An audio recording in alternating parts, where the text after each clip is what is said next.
All heavens sign in from Naruto, Chapter 601 to 620. Chapter 601 _ Please start your show.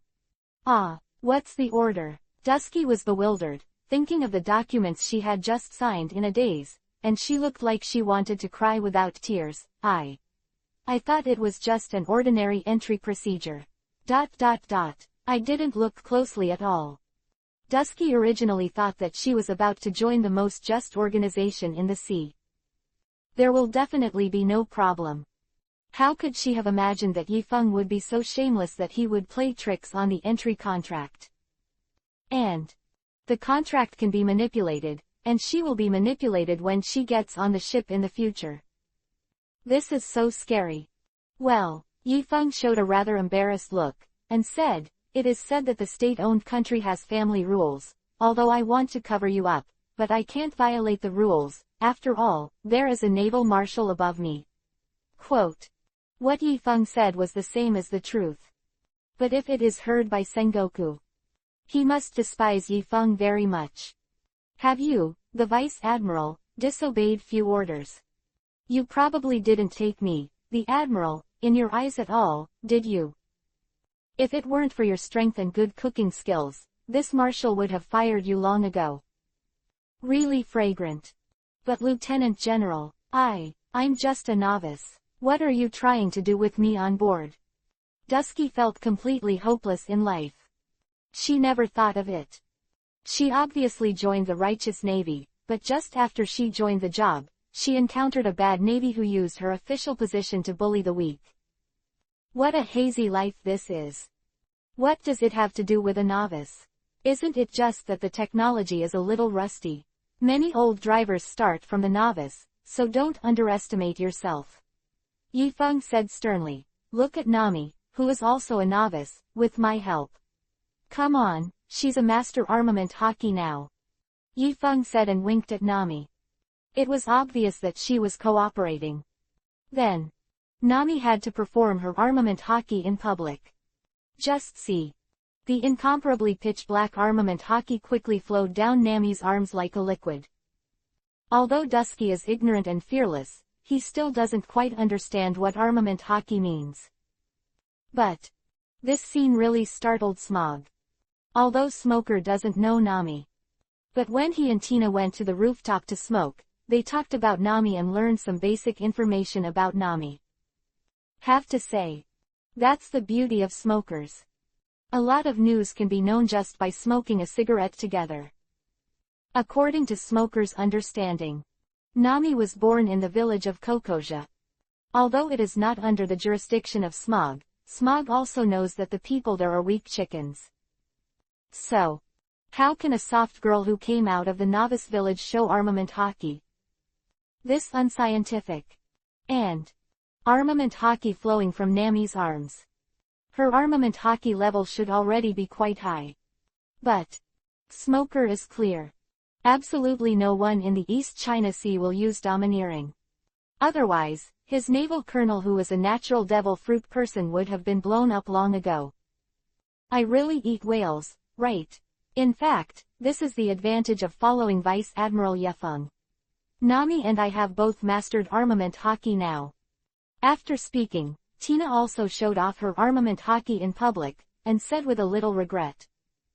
Hey, I haven't encountered a pirate since I learned it a few days ago. I really hope that I can enter the Great Route as soon as possible and find a few big pirates to practice my skills. After listening to Tina's explanation, Smoker was almost petrified on the spot. Because, from Tina's explanation, Smaller extracted two very critical pieces of information. First, Tina and Nami didn't know armament hockey originally, but after following Yifeng, they awakened armament hockey under Yifeng's guidance. Second, armament hockey of the two of them didn't wake up for long. But getting started is quite a high rank. This special code is too stupid, right? Then, Smog immediately came to Yifeng's side with a smile, stared at Yifeng, and said affectionately in his old smoky voice, Lieutenant General Yifeng, is there any shortage of people on your ship? Can I join? Joke. Awakening armed color when you get on the boat. This treatment is too powerful. In the face of this powerful plug-in, Smoker was already tempted. I'm sorry, Colonel Smog, there is only one swordsman missing on my ship right now, and there are no shortage of other positions. Yifeng looked at Smog with disgust and said, "What kind of guy do you have no points for yourself? Can such a question even be asked? Where did the courage come from? Liang Jingru can't give it either, can she?" Swordsman. Smog hesitated for a moment, then said indifferently, "Actually, I also learned swordsmanship for a while back then, why don't you test me? I will not disappoint you." Quote. Joke. His Smoker was also a Navy colonel anyway. Although swordsmanship is not his major. But he shouldn't be worse than a novice like Dusky, right? See the sworn look on Smoker's face. Yifeng shook his head lazily. Opened the desk drawer. I found a small file in the drawer for sharpening my nails after cutting my fingernails. Well then, as for me, I'll give you a simple test first to see your understanding of kendo. Yifeng took the small file in his hand and pointed it in the direction of Smog. The meaning is already obvious. If you can't even stop a knife like mine, you must be embarrassed to get on my boat, right?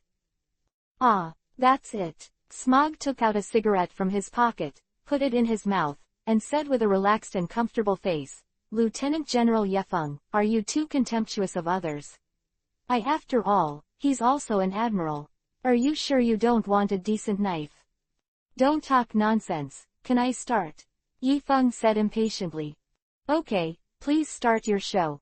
Smaller shrugged, as if he had seen armament hockey beckoning to him. Then, Yifeng slashed the file in his hand in the direction of Smog. Boom. Just see. An earth-shattering sword light shot up into the sky, cutting off half of the entire office. The knife flashed across. Smog was engulfed by the sword light before he even had time to activate his elementalization. But the knife flashed out. Smoker was not injured. Only the cigarette in his mouth slipped to the ground just right along his lips. Very flat. It's impossible. See this scene. Dusky opened his mouth in surprise. It's as if 2 eggs can be stuffed in at once. Chapter 602_Great Swordsman. Don't look at Dusky's current swordsmanship only at the level of a swordsman. But Dusky still has basic eyesight. Yifeng could use such a ridiculous knife to cut out such a terrifying sword light, but in the end, the sword light just cut off Smog's cigarette just right, without hurting Smog in the slightest. What does this mean? This shows that Yifeng's swordsmanship may have reached the level of a great swordsman. He has been able to retract the power of the knife freely. This moment, in the depths of Dusky's heart, he has begun to worship Yifeng a little. To this, Yifeng smiled lightly, looked at Dusky and said, "Do you know why I'm looking for you? Because I saw in you the feeling of my youth. I think in the future you will be able to achieve what I just did under my training. Of this level." Quote. The voice fell. Dusky's face instantly became extremely excited. Although she was still somewhat resistant to becoming Yifeng's subordinate. But can she really become a master like Yifeng in the future? To know. That was a dream she didn't even dare to think about. So, at this moment, Dusky's mentality finally began to change. She has been shaken a bit. Didn't Dusky even think that after getting on the boat, he might get some bad ideas from others? Actually, if you look carefully, Lieutenant General Yifeng is so handsome that he will break through the sky. Doesn't seem like it's a loss. Then, Dusky was about to agree to accept her refusal. But Smoker was the first to speak. "Lieutenant General Yifeng, the knife just now didn't hurt me. Is it safe to assume that I blocked your knife?" Smokey smiled faintly. Light the last cigarette in his mouth. Cloud lightly blew a smoke ring out. Although his behavior is very unwilling to billion. But do you still manage so much in order to become stronger? Hear Smoker's voice. Everyone in the office stared at Smoker in astonishment. Shocked. Especially the night wind. Smokey. What is your situation? Do you know that your personality has collapsed? How can such a thing happen? It's too much. He coughed lightly. Yifeng looked at Smog and said, well, Colonel Smog, you have passed my first test, congratulations. Even though Yifeng was very disgusted by Smoker's behavior. But what someone said at night was a nail in the coffin. He will never break his promise. But he didn't seem to have said that he could get on the boat if he blocked this knife. Then Yifeng continued lazily, since the first test has been passed, let's take the second test now. Are you ready? There's a second test. Smog's eyes widened unexpectedly. He directly chewed and swallowed the cigarette, and then looked at Yifeng with an angry face and asked. Lieutenant General Yifeng, we have to make it clear in advance this time, if I pass this second test, I can board the ship. Well, yes, you can get on the boat after this level. Yifeng looked at Smoker seriously and said, you must come on, don't let me down. That's good. Lord Yifeng, please begin to test me. I'm ready, and I will definitely pass the test. Smoker looked at Yifeng with promise. Joke.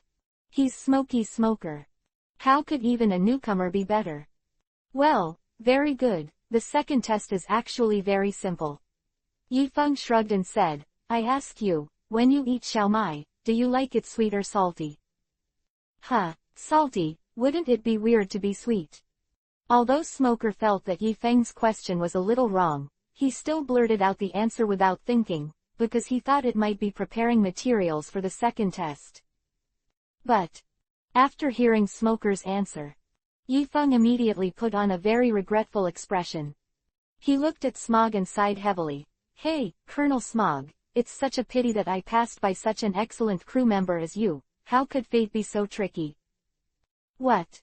Watching Yifeng's exaggerated performance, Smoker was dumbfounded, his mind filled with question marks. Didn't it say that there was a second test? How could it be said that he had failed? This can't be done. Is there a shady scene? What is it? The question just now is the second assessment. Isn't this a question to send points? I originally wanted to simply go through the process, but I didn't expect you to fail. Seeing that Smog seemed to be incompetent, Yifeng looked at Smog with disappointment and explained. I like to eat siamai sweet, and you like salty, so you and I are not suitable. You can continue to stay in Rogue Town and be your major. Hear this conclusion. Smoker was immediately stunned. I said I like salty and you like sweet, so if I like sweet, do you like salty? This is too insidious. Even good guys don't dare to play like this, right? At this time, Dusky hesitated for a while, then whispered, that, Vice Admiral Yifeng, actually, I also like to eat salty sauerkraut, can't I get on the boat too? To be frank, Dusky is very confused now. On the one hand, Dusty is a girl. She was indeed a little worried about Yifeng's ulterior motives. After all, with Yifeng's strength, if he really forcibly did some wrathful things to her on the boat, she would not be able to resist at all. But on the other hand, Dusky is a swordsman. She has a very noble pursuit of kendo. Without the guidance of a master like Yifeng, she would probably never have been able to touch the threshold of a great swordsman in her entire life. So, Dusky calmly analyzed and thought for a while. During this swing, she was more inclined to go to Yifeng's pirate ship. But now, Dusky discovered that her taste for xiaomai was completely different from Yifeng's. What should we do? Although she can also deliberately say that she likes sweet to fool Yifeng. But Dusky's conscience would not allow her to do that. If not, Jianqin might not be able to maintain access, so she will definitely not go far on the road of kendo. So, now Dusky is even more tangled. And Yifeng seemed to see the crux of Dasuki's problem. He smiled lightly and said, It's okay, girls, it's normal to like something salty. Moreover, I have just missed a good crew member because of the taste of Xiaomai, and now I have changed my mind and changed the rules. So, you have met the conditions for getting on the boat, come with me.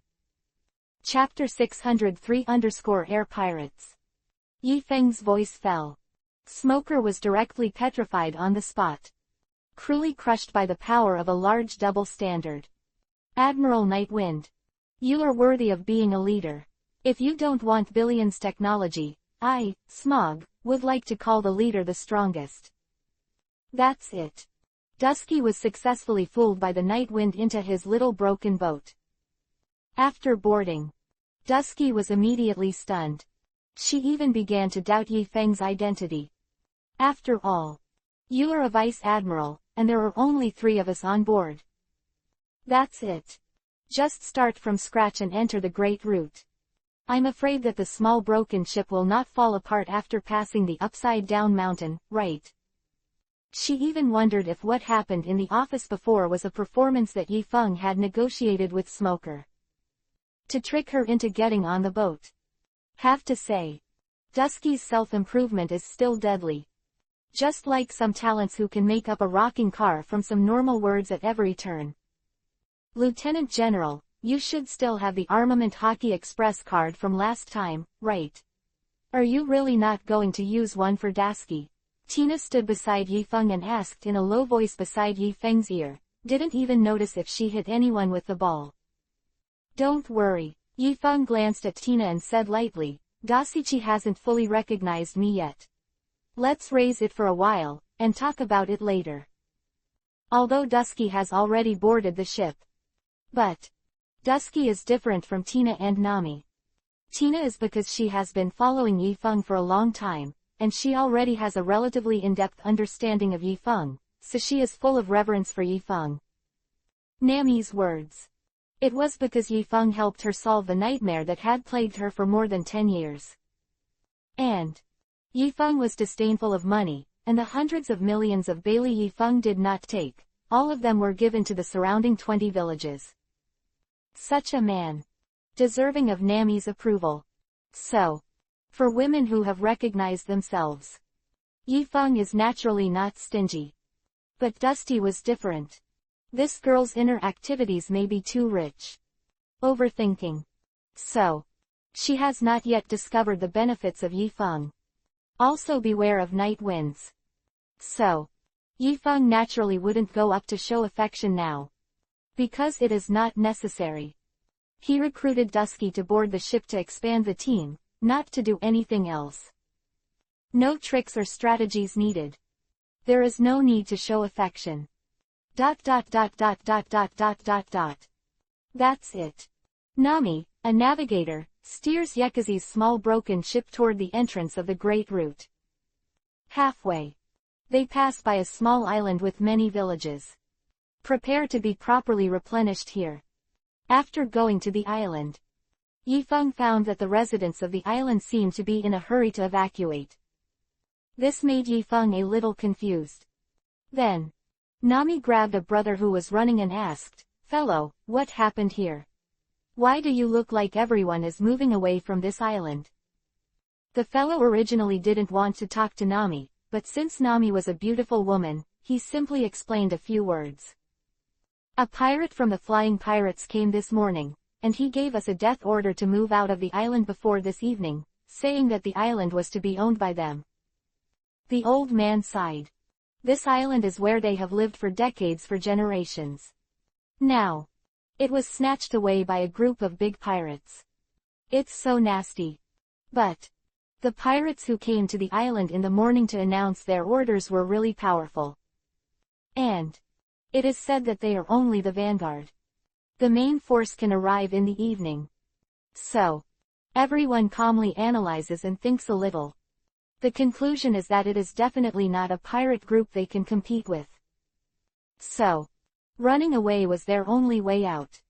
Flying pirates. Nami frowned and thought for a while. I have been to many places in the East China Sea and met many large pirates, but I have never heard of anyone with this name in the East China Sea. Pirates. Are they new from other sea areas? Hear Nami's question. Tina lit the cigarette in her mouth solemnly. After taking a sip, she calmly analyzed and thought for a while, and came up with a terrible guess. Lord Lieutenant General.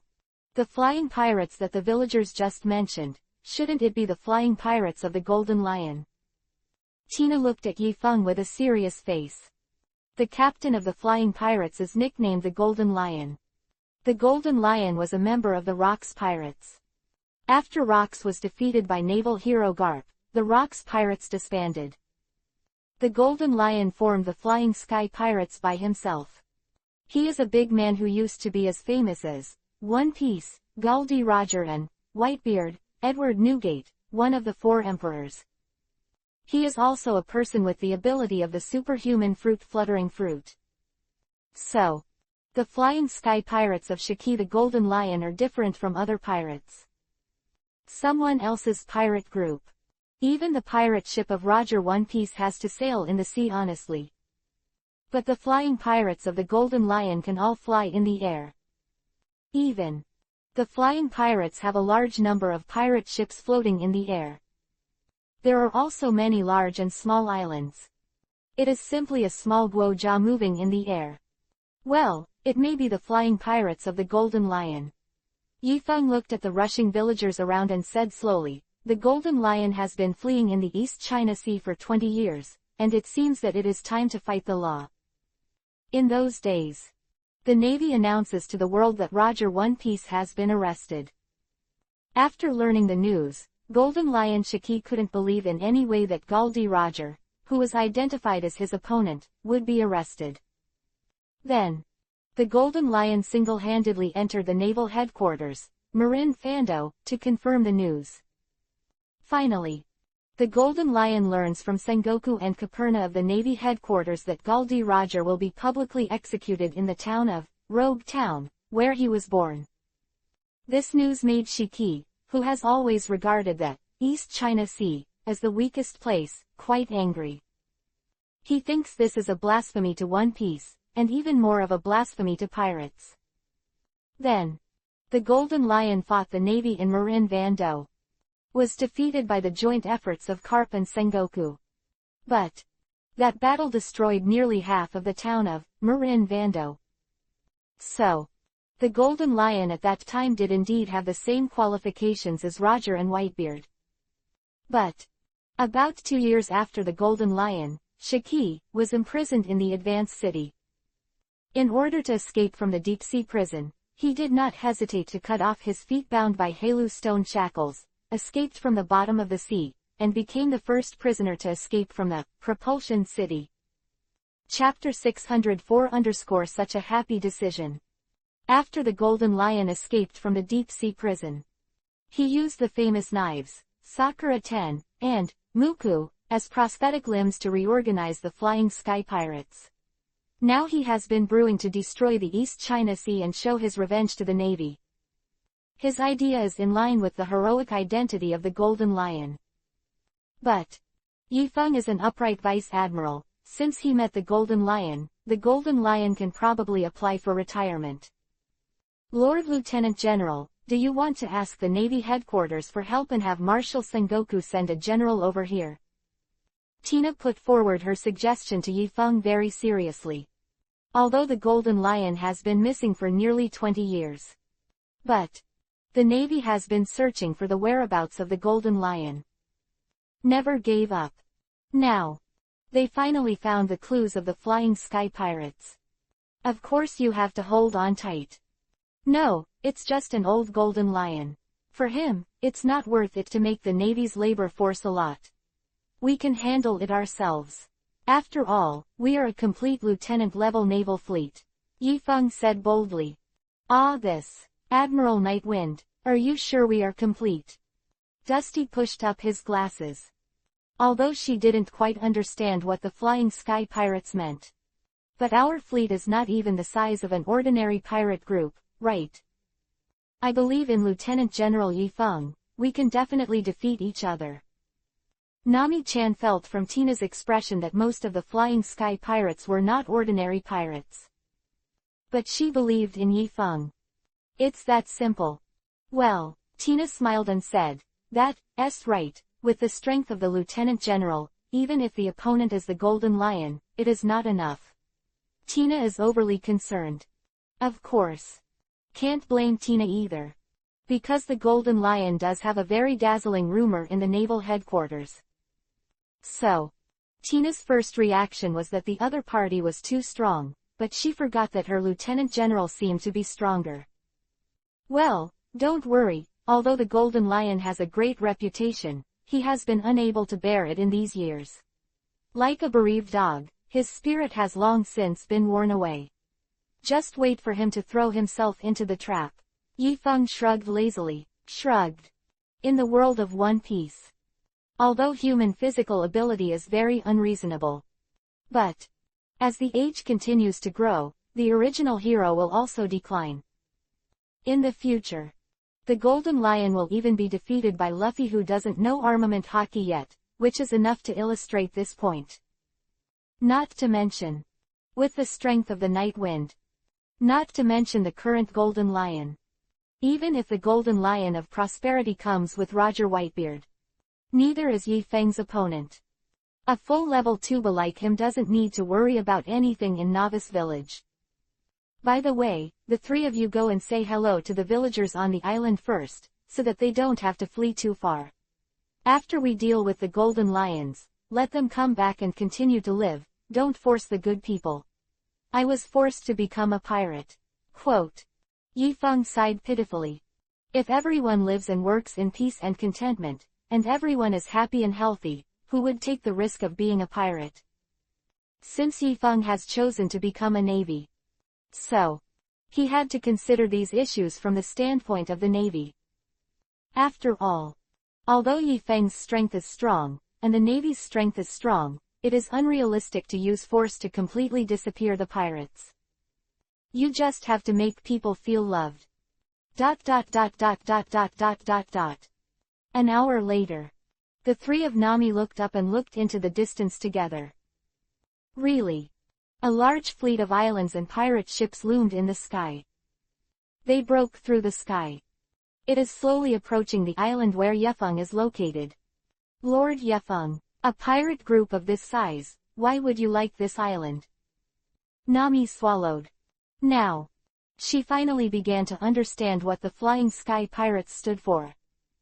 This is simply spectacular. That guy has been brewing to destroy the East China Sea. Maybe this small island has something the Golden Lion needs. Who knows, it's enough to destroy him anyway. Yifeng shrugged indifferently. 10 years and 10 years. He has traveled to the world of One Piece for a vacation every night. The Golden Lion has not destroyed the East China Sea. This is too weak, isn't it? But, since they can really fly, can we really deal with them? Dusky's palm holding the knife trembled slightly. The pupils also contract sharply. Cold sweat started to break out all over. Let's not talk about anything else. If they attack this small island from the air, we don't seem to have anything to do with them, right? Dasky began to get more and more nervous. Because in the sky, the neatly arranged huge islands and fleets caused a very strong sense of oppression to Dasky. She couldn't believe that just a few of them could really deal with such a pirate group. Be honest. In the world of One Piece, the ability to fly is very overbearing. The reason why the flying pirates of the Golden Lion is difficult to deal with is because their pirate base is in the sky. Although the Navy can also float through the moon step in the Navy 6. But, there are not many navies that can fly to the height of the Golden Lion base camp through the moon step. So, as long as the Golden Lion with the ability of fluttering fruit is enough, his flying pirate group is definitely a very difficult pirate group to handle. But, this is not a big problem for Yifeng at all. Don't worry, the Golden Lion's fluttering fruit has no advantage in front of us. Subsequently, Yifeng took out a gold coin from his pocket. Well, if it's positive, I'll fly up with you to hammer them. If it's negative, I'll pull them down from the sky. What do you think? Huh? Dusky looked at Yifeng with a question mark on his face. Fly us up or pull them down? What kind of magic trick is this? Is this a joke? Is Lord Yefeng so humorous? Then, Under the surprised eyes of the girls, Yi Feng threw the gold coin into the sky. After a few tumbling, gold coins fall. Is the opposite. Then such a pleasant decision. ... At this time, the flying sky pirates floating slowly in the sky did not know that they had been targeted by the Demon King. In a luxurious cabin, the Golden Lion is drinking rum with ease. In front of the Golden Lion, more than a dozen officers of the Golden Lion pirates stood respectfully. Lord Admiral, is there really pure gold on that island? Captain of the Air Pirates asked the Golden Lion hesitantly. Chapter 605 Bansho Tenon, Universal Pull, and Shinra Tensei, Almighty Push, Signs. In the world of One Piece, pure gold is a very special substance. It has the effect of making all things grow slowly and prolonging their lifespan. Arguably, there should be no such peculiar substance in gold. But, in the world of One Piece, pure gold can indeed be extracted from gold. But, most people in the world of One Piece do not know the existence of pure gold, because it is a prohibited item stipulated by the Tianlong people. Only the Tianlong people know about pure gold. Other people who know the existence of pure gold are basically sent by the Tianlong people. Killed. To be honest, in the eyes of Tianlong people, only they deserve to have a long life. But, perhaps because Yi Feng came to this world, a certain act he didn't even know about triggered a series of chain reactions, which led to a piece of news about pure gold falling into the hands of the Golden Lion Shiki. So, they are going to meet here today. Captain, if we go to grab an island with such a big fanfare, will the Navy discover it? The leader of the Air Pirates said hesitantly.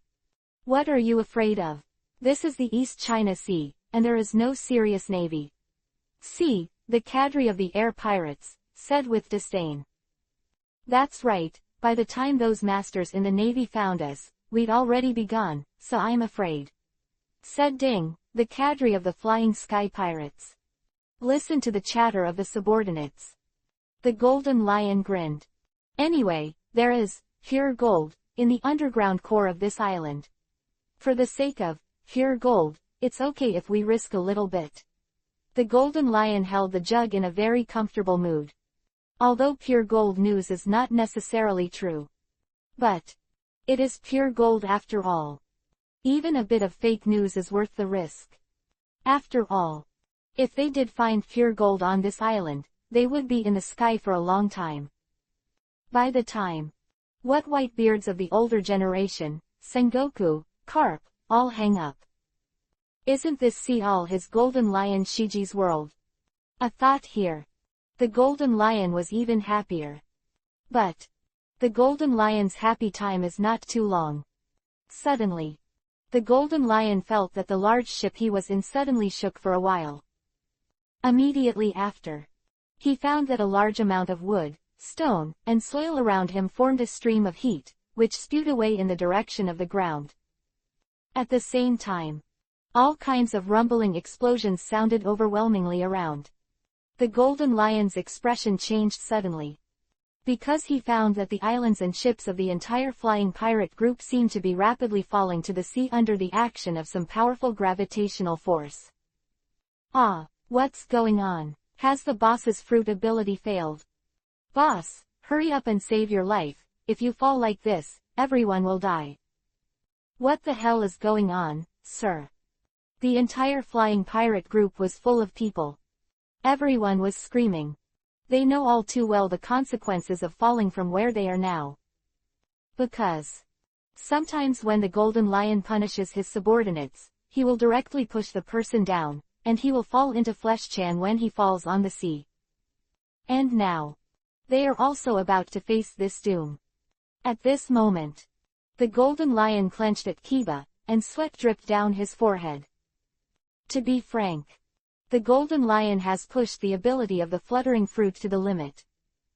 But his desperate struggle did not slow down the speed of the Sky Pirate's fall.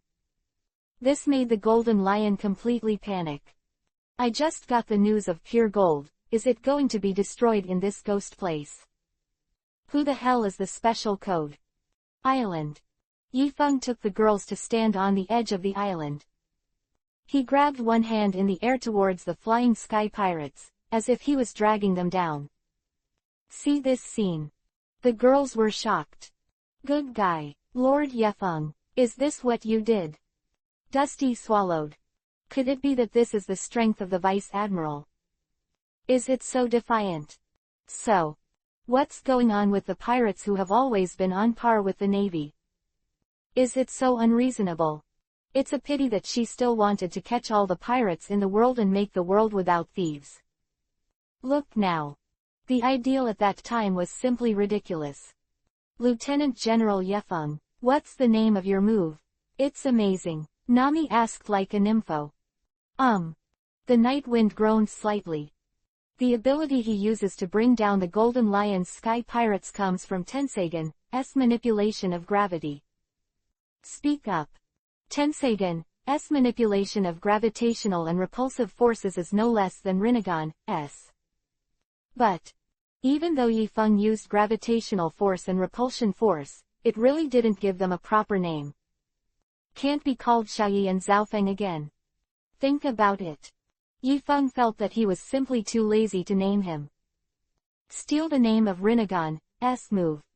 The name of this move is Bansho Tenon, Universal Pull, which can manipulate gravity. Yifeng said cheekily. Bansho Tenon, Universal Pull. Nami repeated the name with a look of longing on her face. What a domineering name. Have to say, Kishimoto's naming level is still quite high. Full of style. For example, Spiral Flash Super Wheel Dance and Roar 3 styles. That's it. The Flying Sky Pirates successfully crashed to the sea with Yifeng's Bansho Tenon Universal Pull. Boom. The huge impact set off monstrous waves. The turbulent water rushed towards the island with Mukuro, the remaining member of the Flying Sky Pirates. If the island was hit by such a tsunami, the islanders who left would probably not have to come back, because there would be nothing left in their homes. Face such power. Although Tina already had the combat power of a rear admiral, she still had a terrifying feeling. If it weren't for the night breeze, Tina probably panicked. Now, Yifeng had already protected the girls behind him. He raised his hands in front of him, and spit out 4 words in a flat voice. Shinra Tensai, Almighty Push, Sign. Boom. Just see. The terrifying repulsion instantly covered the entire island, displacing all the incoming seawater and the remnants of Mukuro. Under the interaction of the repulsion of the night wind and the impact of the explosion, the seawater shot straight into the sky, leaving a breath of air. The Golden Lion was directly crushed by 2 forces, and finally the seawater fell into the distance without affecting the island. Have to say, this scene, although not scientific, is very shocking. Dusky was dumbfounded when he saw it. So strong. Very responsible. It seems that I should have blamed Lieutenant General Yifeng by mistake. How could he be the kind of sloppy wolf who beat other people's ideas for the sake of his body? Can't. He must have really seen potential in me. Later. Dusky, will definitely become a kendo master. That's it. Sister Dusky has done a great job of self-defense. Chapter 606_Get Promoted. Have to say, this wave of heads and assists from the Golden Lions was very timely. Yifeng expressed his deep gratitude to him. But Chiki, the Golden Lion who once dominated the sea, fell into the sea without even seeing whoever attacked him, which is really pitiful. But no way. Who made him a pirate? Men are afraid of entering the wrong profession, that's why.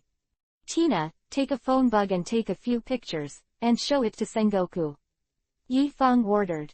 Now that the Golden Lion and his flying pirates have subdued. So, naturally, he had to pass this good news back to the Navy headquarters. Navy headquarters. Sengoku had just finished processing a load of paperwork and was about to relax with some senbei. At this time, the phone bug rang. Bolu bolu, bolu bolu. Sengoku frowned slightly, answered the phone, and asked, "Hey, Yi Feng, do you have anything to do with this old man? Look at what you said, because of our relationship, can't I find you if I have nothing to do?" Yi Feng's lazy voice came from the phone bug. "I just killed a group of pirates, let me inform you, make you happy too." Quote. What the hell? You are a dignified vice admiral, isn't it a matter of course to kill pirates? You still need to inform me. Your head is so funny. Have you said it? Don't call me when you have nothing to do. When Yi Feng set off, Sengoku told Yi Feng thousands of times that there was nothing important for Yi Feng, and never call back. Just put on a disconnected posture. In this way, he can send the 5 old stars away in a reasonable and legal way. But if they knew that they were still in contact with Yi Feng, wouldn't the 5 old stars think that Sengoku deliberately took Yi Feng away? That can't be explained. Marshal Sengoku, I'm Tina, please look at the photos Tina sent you before. Tina's voice came from the phone bug. Subsequently, Sengoku took the photo, looked at the dilapidated fleet on the sea, and frowned directly into a word. What the hell? This is too bad, right? What's the situation? When did such a large-scale pirate group appear in the East China Sea? What are their names? Sengoku asked in a condensed voice. Wait, Tina will send you another photo and you'll understand. Then, Tina took a close-up of the golden lion's half-blown head and sent it to Sengoku. See this photo. Sengoku was immediately dumbfounded, and the senbei that had just been stuffed into the mouth spit out, and even the overnight meal was uneasy.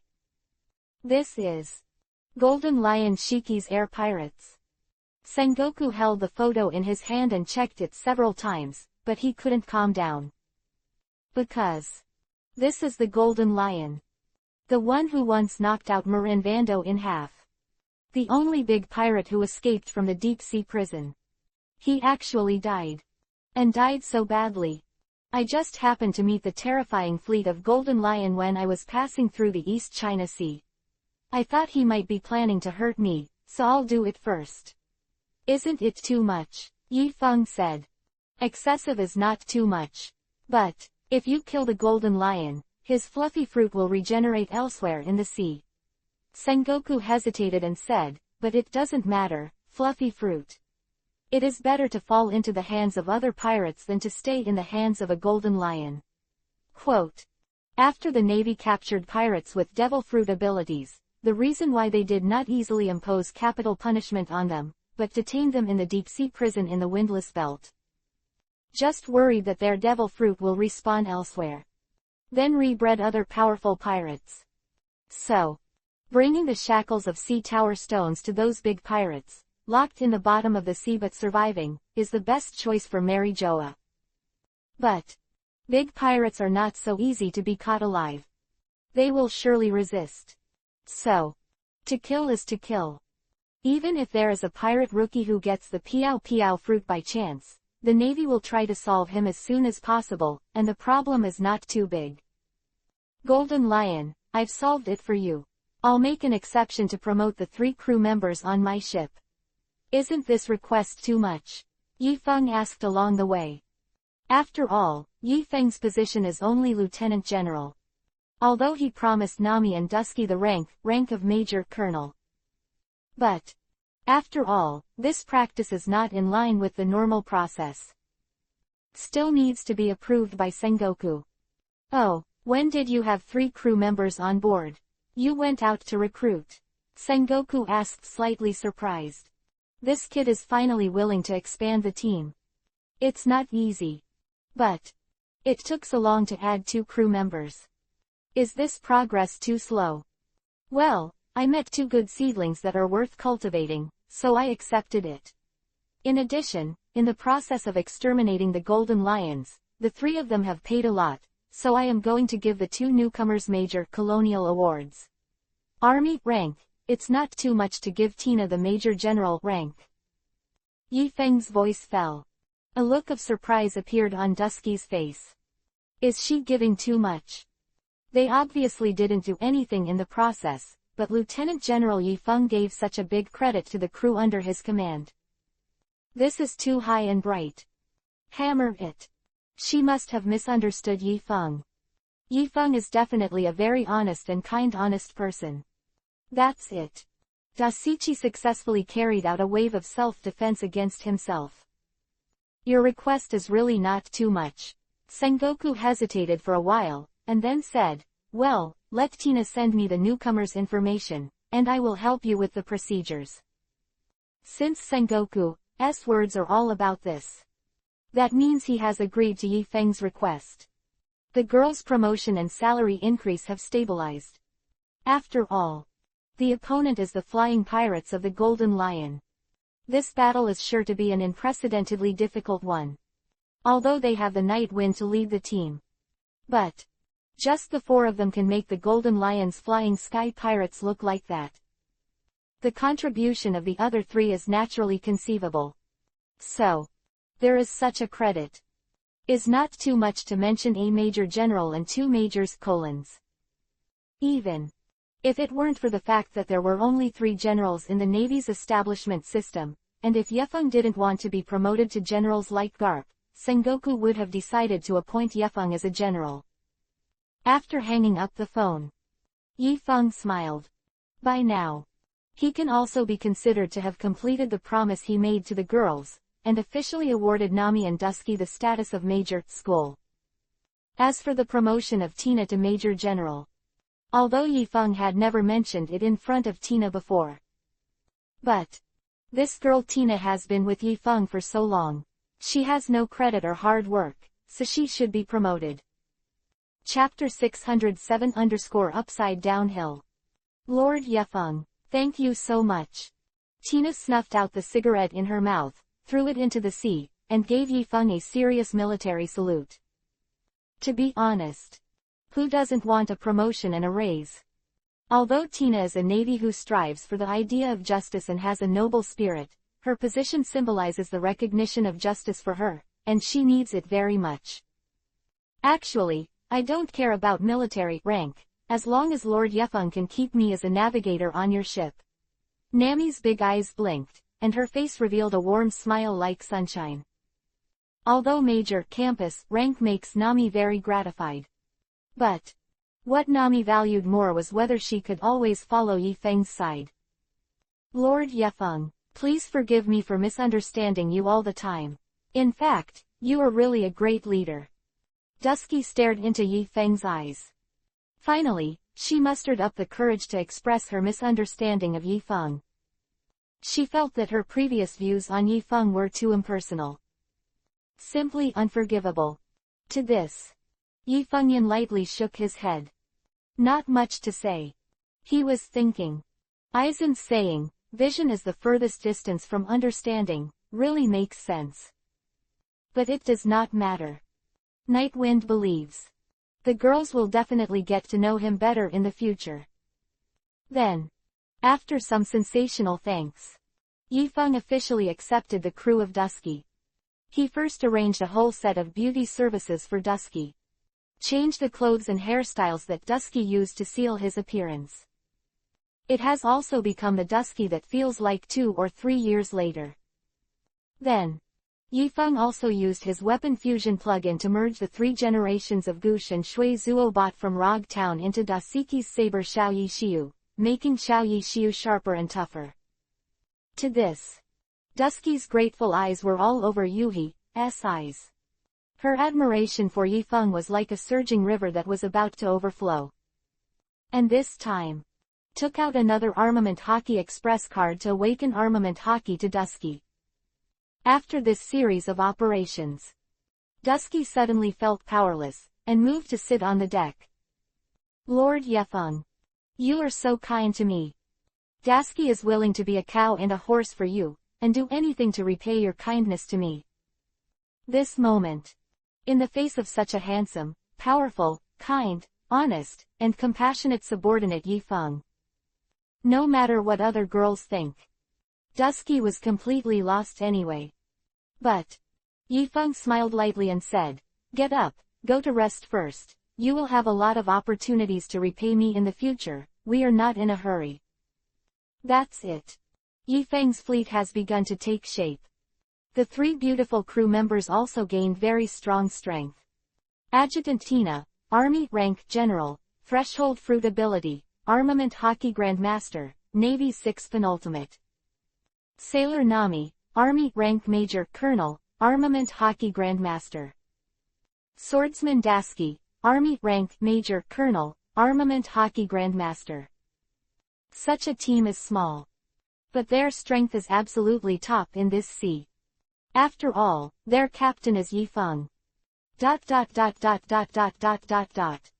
A few days later, Yi Feng's boat finally entered the waters near Upside Down Mountain. It is about to enter the Great Route. Everyone, sit tight, we're about to rush up the Upside Down Mountain. The old driver Nami stood on the bow with great interest. Although Yi Feng can easily take them upside down mountains through his special ability. But, after all, Nami was a navigator on the Yaka's ship. She can't do nothing. So, Nami insisted on applying to drive the boat herself to fight, so that Yi Feng would not waste any of her waist strength. To this, Yi Feng said that he seemed to have no reason to refuse. After all, a good waist must be used where it should be used. Wow! Is that the Upside Down Mountain? The water flow here is able to overcome gravity and flow upwards. It's amazing. Dusky looked at the ocean current rising from the sea level to the top of the mountain in the distance. A surprised look appeared on his face. After all, Dasichi has grown up so much, and this is the first time she has seen the bizarre scenery of Upside Down Mountain. The scenery here is beautiful, the mountains are rolling, and the waves are also raging and pengbai. Well, this is because the currents of the 4 major seas in the south, north and west are too strong, so the seawater is squeezed to the top of the mountain and becomes the entrance to the Great Route. Yi Feng explained very intimately. Upside Down Mountain is a very special mountain in the world of One Piece. It is located at the intersection of the Yuhi Soil Continent and the Great Route. Upside Down Mountain is also known as Li Weiss Mountain. It is very dangerous and very magical, the gateway to the Great Route. There are 5 ocean currents on Upside Down Mountain, which are X-shaped, with 4 entering and 1 exiting. 4 of the sea currents lead to the top of the mountain. It connects 4 different sea areas: East China Sea, West China Sea, South China Sea, and North China Sea. The last current flows from the top of the mountain into the Great Passage. In fact, if you want to enter the Great Route, you can only go Upside Down Mountain except through the Windless Belt. So, the Upside Down Mountain is also considered by everyone to be the starting point of the Great Route. Once the ship has sailed around the Great Passage, it will return to the other side of the Upside Down Mountain again. So, as usual, the Upside Down Mountain is both the beginning and the end of the Great Route. But, this physical endpoint is definitely not the same as the endpoint in Roger's mouth. Because, in the world of One Piece, although there are not many technological products that can fly, but there are still many people who can directly fly over the Upside Down Mountain and come directly to the other side of the mountain. Example, there are many guys. Another example is Germa, and another example is the Phoenix Marco. But, obviously, One Piece cannot be found at the physical end of the Great Route in this way. Think about it. Nami had already driven the boat to the entrance of Upside Down Mountain. The turbulent currents propelled their boats into the sky, towards the Upside Down Mountain. But, Nami's sailing skills are not covered, although the current is dangerous. But Nami, by virtue of her superb driving skills and the use of wind direction and currents, saved dangers many times. In the end, they finally rushed to the top of the Upside Down Mountain and turned into the descending currents that entered the Great Route. Ah! Will we die in this place? It's so scary. The cute girl Dasky made a sharp scream by herself. She hugged Tina next to her tightly. Have to say, Dusky will become a master even in the future. Most of her cute attributes cannot be lost. It is for this reason.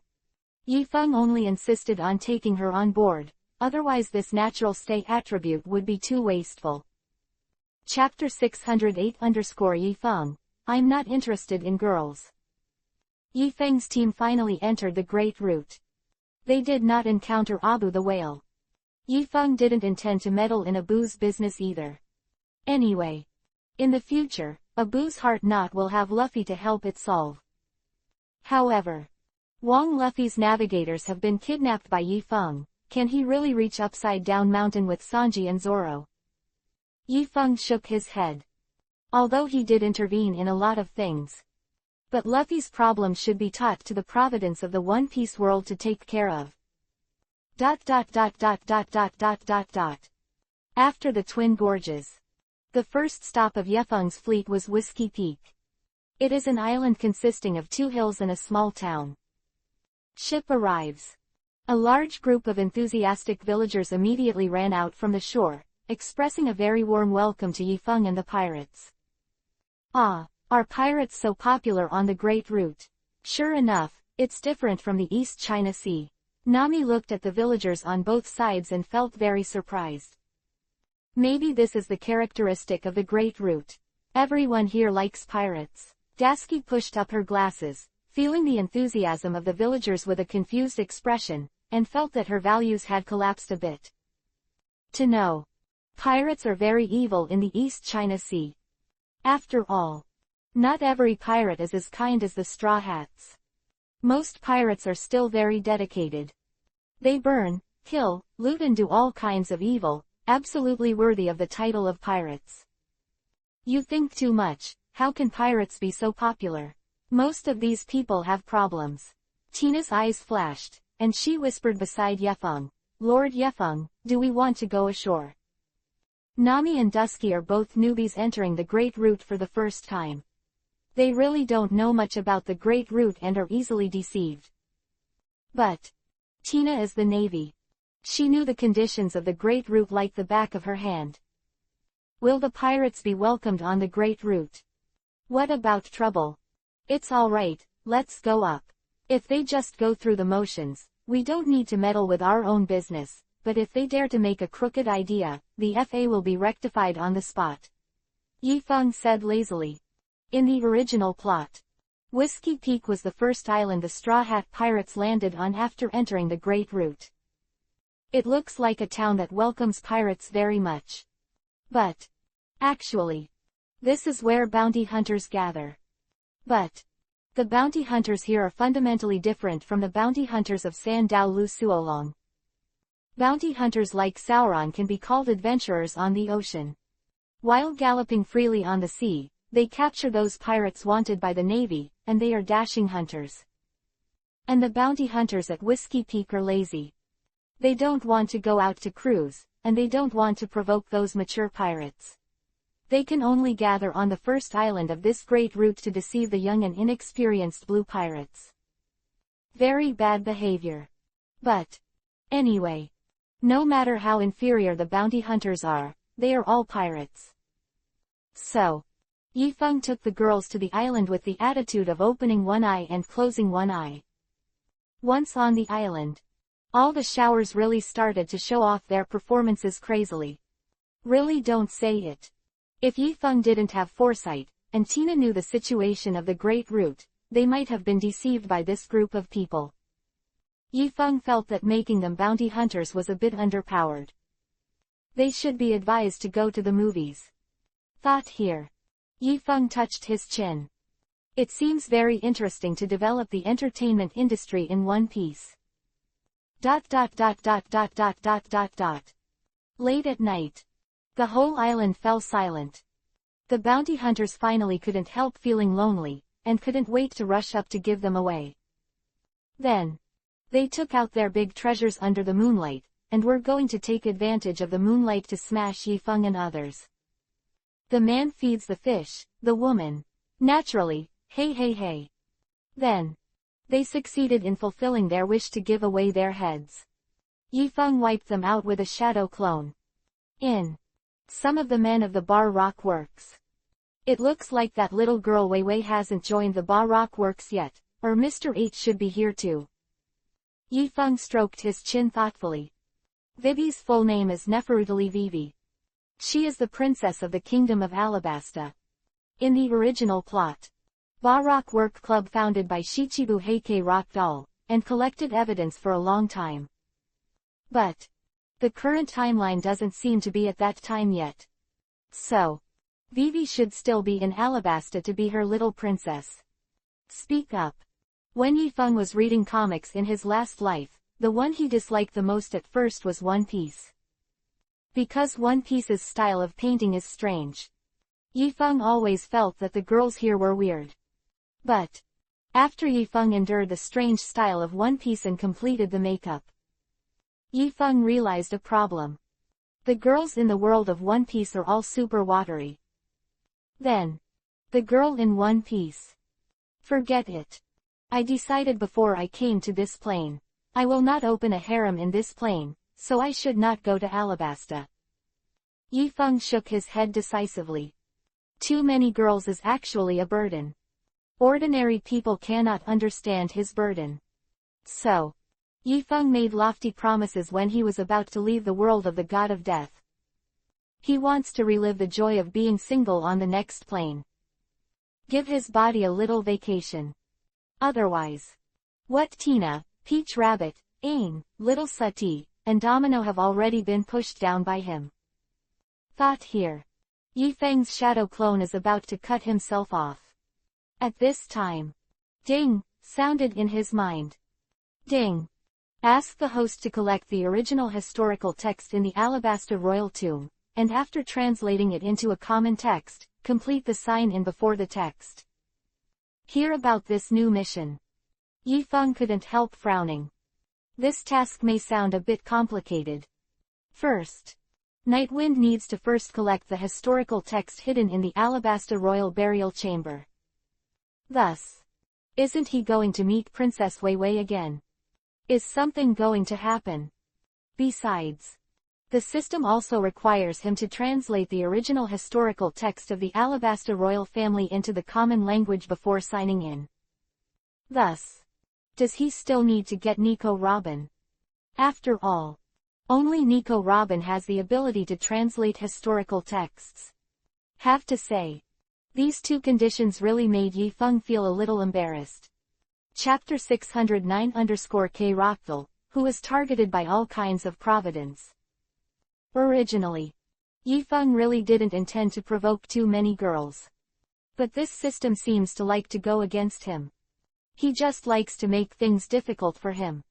Under this vast moonlight, Yifeng looked at the boundless starry sky with a heavy heart, listened to the sound of the waves crashing on the reef, and sighed heavily. Hey. It doesn't matter though. Who says there can't be pure friendship between men and women? Isn't my friendship with Nami, Tina, and Dusky pure? After speaking, Yifeng glanced at the room where Tina, Nami, and Dusky slept. Then, he cut himself off, released Shadow Clone, returned to the room where everyone slept, and started doing serious business. A few days later. Rain Feast Casino. The lair of Ba Rock Works, founded by Shichibu Heike Rock Doll. At this time, Rockdale is reading the news that the bounty hunter at Whiskey Peak was killed. Cut. What a bunch of junk. It was actually killed by a silent group. K. Rockville's left hand is inlaid with a sharp gold hook, which contains a very poisonous hook with Sasori poison and a blade. He has a horizontal scar on his face, and is wearing a black fur coat with an orange plaid long-sleeved shirt under it. He has a cigar in his mouth. The vision of the party leader. See this Graham Rock Doll. Who would have thought that he was once a big bear cute girl? Who dares to think? Hee, don't be angry, after all, this is a great route, and it's normal for a powerful pirate group to break in. Nico Robin sat across from K. Rockdale, with Erlang's legs crossed, and a languid expression on his face. Lazy smile. Have to say, the style of the early One Piece painting is indeed a bit problematic. Not only Dasiki's appearance was tragically sealed. Nico Robin's looks are also problematic. Although her facial features are very characteristic and three-dimensional, it makes people feel a little weird. Plus that wheat-colored skin. The current Nico Robin is not a typical beauty. At least not the type Yi Feng likes.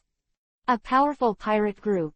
Rockdale shook his head disdainfully, and said, if they know they are lost, and they still force their hands to rob the other pirate group, then they are even more of a bunch of idiots. The people at Whiskey Peak are all bounty hunters though. But there are also many people who have joined the Ba Rock Work Society. So, this time, the loss of Ba Rock Works in the hands of people is still relatively serious. By the way, how is our plan going? When will we get the historical text of the Kingdom of Alabasta? Robin asked casually. In O'Hara, a famous archaeological site in the West Sea. Because the scholars of O'Hara have the ability to read the original text of history, the world government ordered the massacre of all the scholars of O'Hara. Only Nico Robin escaped with the help of the General Iokiji. But although Nico Robin escaped, she was always wanted by the Draconians, who called her the son of the devil. So, to escape wanted, Nico Robin had to go up and down in various pirate groups on the Great Route. But those pirates who took in Nico Robin were basically implicated. So, in the end, even the pirates refused to accept Robin. Robin's situation has been very difficult these years. But it is because of this difficulty. Nicole Robin wants to interpret all the historical texts, uncover the blank 100 years of secrets, challenge Mary Joa, and challenge the Tianlong people. Finally, Rockthal, who was named Kibukai at the time, by chance. She told Krokdar that the whereabouts of the ancient weapon, Pluto, was recorded in the historical texts hidden in the Kingdom of Alabasta. Rockdal needs Pluto. Robin needs the original historical text. So, the two of them hit it off and formed a bronze-level alliance.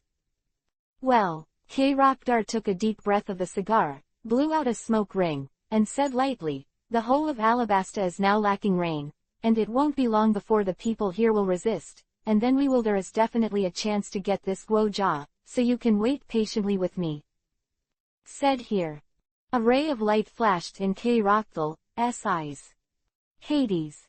It is one of the 3 ancient weapons with the name of God.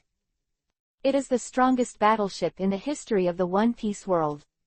It is a super battleship built by the capital of 7 waters and can destroy an island with one shot. It is said Pluto is now sleeping in a corner of the world.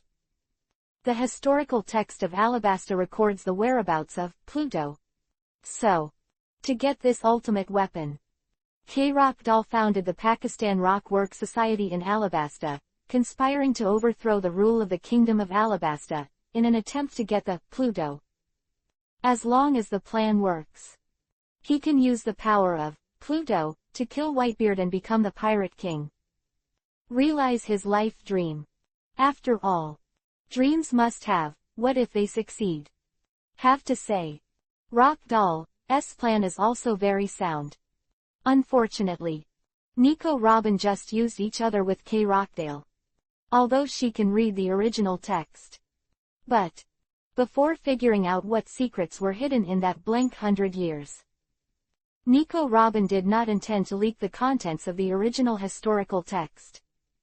Not to mention that the original historical text of Alabasta also recorded the information of Pluto. That is a very dangerous weapon. Nico Robin wasn't going to let it fall into Rockdale's hands. So, Rockdale is destined to be a slam dunk, not to mention that the One Piece world's Providence and Yifeng's system are also not very friendly to people like him who work hard. Yifeng's ship finally arrived at Albana, the capital of the Kingdom of Alabasta. The Kingdom of Alabasta is a superpower located in the first half of the Great Channel. It is also one of the member countries of the World Government. Master Guojia's lifeline is the Neferutali family. This family is one of the 20 royal families that created the world government today 800 years ago. If it weren't for Princess Vivi's ancestors who refused to move into Mary Joa. They are also draconians now. Lieutenant General, didn't Marshal Sengoku say last time? Let's keep a low profile. Are we really going to meet King Cobra as a navy? Are you sure? Tina stood beside Yifeng. Already helping, Yifeng took out the Vice Admiral's costume. Chapter 610 _ Suspected Guilt Without Evidence.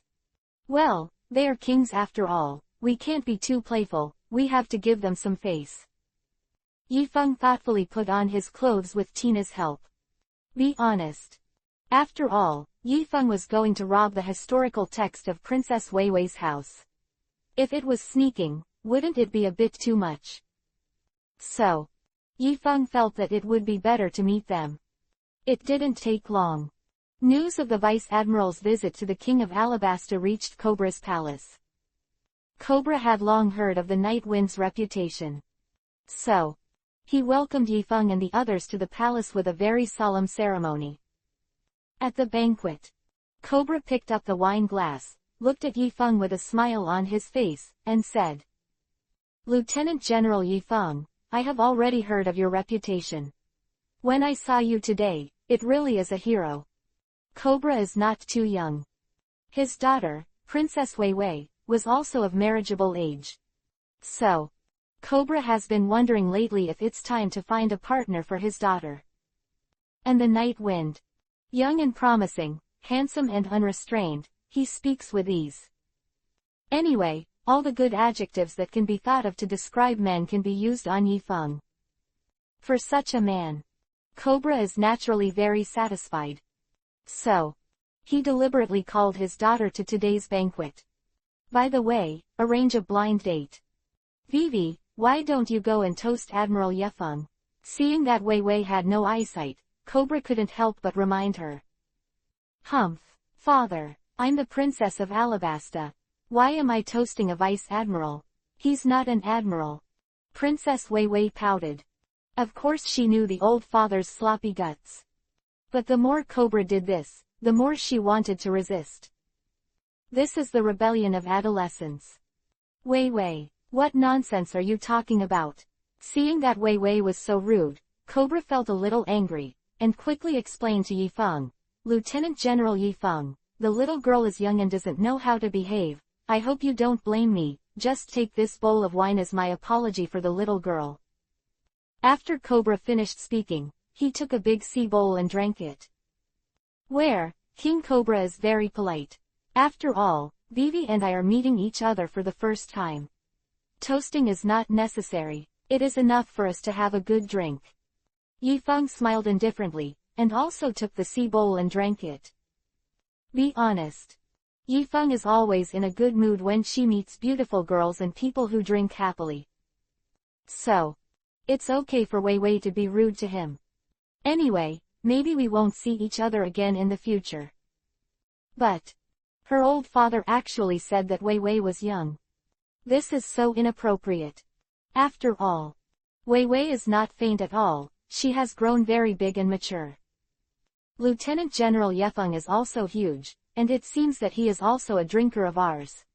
Seeing Yifeng draining a large bowl of wine in one breath, but there was no reaction at all, he knew that Yifeng's drinking capacity was definitely not weak, so, he really liked Yifeng more and more. By the way, Lieutenant General Yifeng, why did you suddenly come to our Kingdom of Alabasta? The Kingdom of Alabasta is relatively advanced in the first half of the Great Route. And the Kingdom of Alabasta claims to have a standing army of 600,000, and the drought in the country has only been a year, and the entire Kingdom of Alabasta has not been in chaos. So, this generation of law and order is now maintained very well. Generally speaking, ordinary pirates would not dare to make trouble around the Kingdom of Alabasta. Even if there are big pirates. With the background of Alabasta, give them some favors and they will not cause trouble. So, since there are no pirates making trouble, naturally, the navy rarely came. Not to mention a character of Yifeng's level. It's like this. When we passed this generation, we heard that your Guojia has been in drought for more than a year, so I came here to see if there is anything you need our navy to help you. Yifeng said sincerely. Well, Cobra suddenly looked embarrassed. After hesitating for a while, he smiled awkwardly and said, actually, This is just a natural phenomenon, and Vice Admiral Yi Feng shouldn't be able to help us much. The kingdom will survive, don't worry. Except for the capital, Alabasta has not had rain for a year now. This phenomenon is very abnormal. Cobra also sent his elite to investigate the country for a long time. According to the survey results, Cobra's think tank discovers a very suspicious coincidence. That is, since K. Rokdar, who has the name of Shichibukai, settled in Alabasta, a bizarre drought began to appear in Alabasta. Cobra has always suspected that this matter has a connection with K. Rockdale. But they have no evidence. So, after hesitating for a while, he didn't tell Yi Feng about it. After all, Chihuahai and the Navy belong to the same camp. If he randomly suspects a Chihuahai without evidence, maybe the Navy will not only support them, but also leak the news. By the time, the problem may become more and more complicated. Oh, is it just a natural phenomenon? Yi Feng picked up the wine bowl and was about to say something. But this time, Princess Wei Wei suddenly stood up. Humph. Father. What a natural phenomenon. It's the ghost that Shichibu Heike Rockdale did. After speaking, Wei Wei looked at Yi Feng again with a bad look on her face. But is it useful to tell you? You are just a vice admiral, and he is Chihuahai, so what can you do with him? How dare you take him? To be honest, Chihuahai is also a half-brother department of the Navy. They have no subordinate relationship. The Navy is usually very troublesome when it comes to dealing with the Shichibukai. Cobra saw Princess Vivi aggressively questioning Yi Feng. My heart suddenly tightened. Daughter. You are really old father's pig teammate. Actually, Princess Wei Wei is not the kind of girl who is simply arrogant and brainless. In her opinion, Rockdoll must be the culprit, but they have no evidence to prove it. And if K. Rockdar is not Shichibukai, take the heritage of the Kingdom of Alabasta. They also have plenty of ways to banish K. Rockdal. But people are now bearing the name of Chihuahai. Who dares to oppose them is to oppose Mary Joa, so Cobra is in a dilemma. It is for this reason. Princess Wei Wei had a very bad impression of Yi Feng. Because in the eyes of Princess Wei Wei, the Navy and Shichibukai are the same raccoon dog. Chapter 611 _ Man Who Can Cook. Wei Wei, don't open your mouth. K. Rockdar is the hero of our Kingdom of Alabasta. Cobra reprimanded Wei Wei, and then hurriedly smiled at Ye Feng. Lieutenant General Ye Feng, you must not listening to the little girl's nonsense, she doesn't know anything at all. King Cobra, in fact, some things don't need to be concealed from me. Yi Feng smiled lightly and said, I also heard some rumors about K. Rockdal on the way here, and some of his behaviors are really not good. It's normal, I'll investigate later, don't worry. K. Rockdal looks reckless. But he was actually a bold and careful man. Since he came to the Kingdom of Alabasta, he has been playing the role of a hero.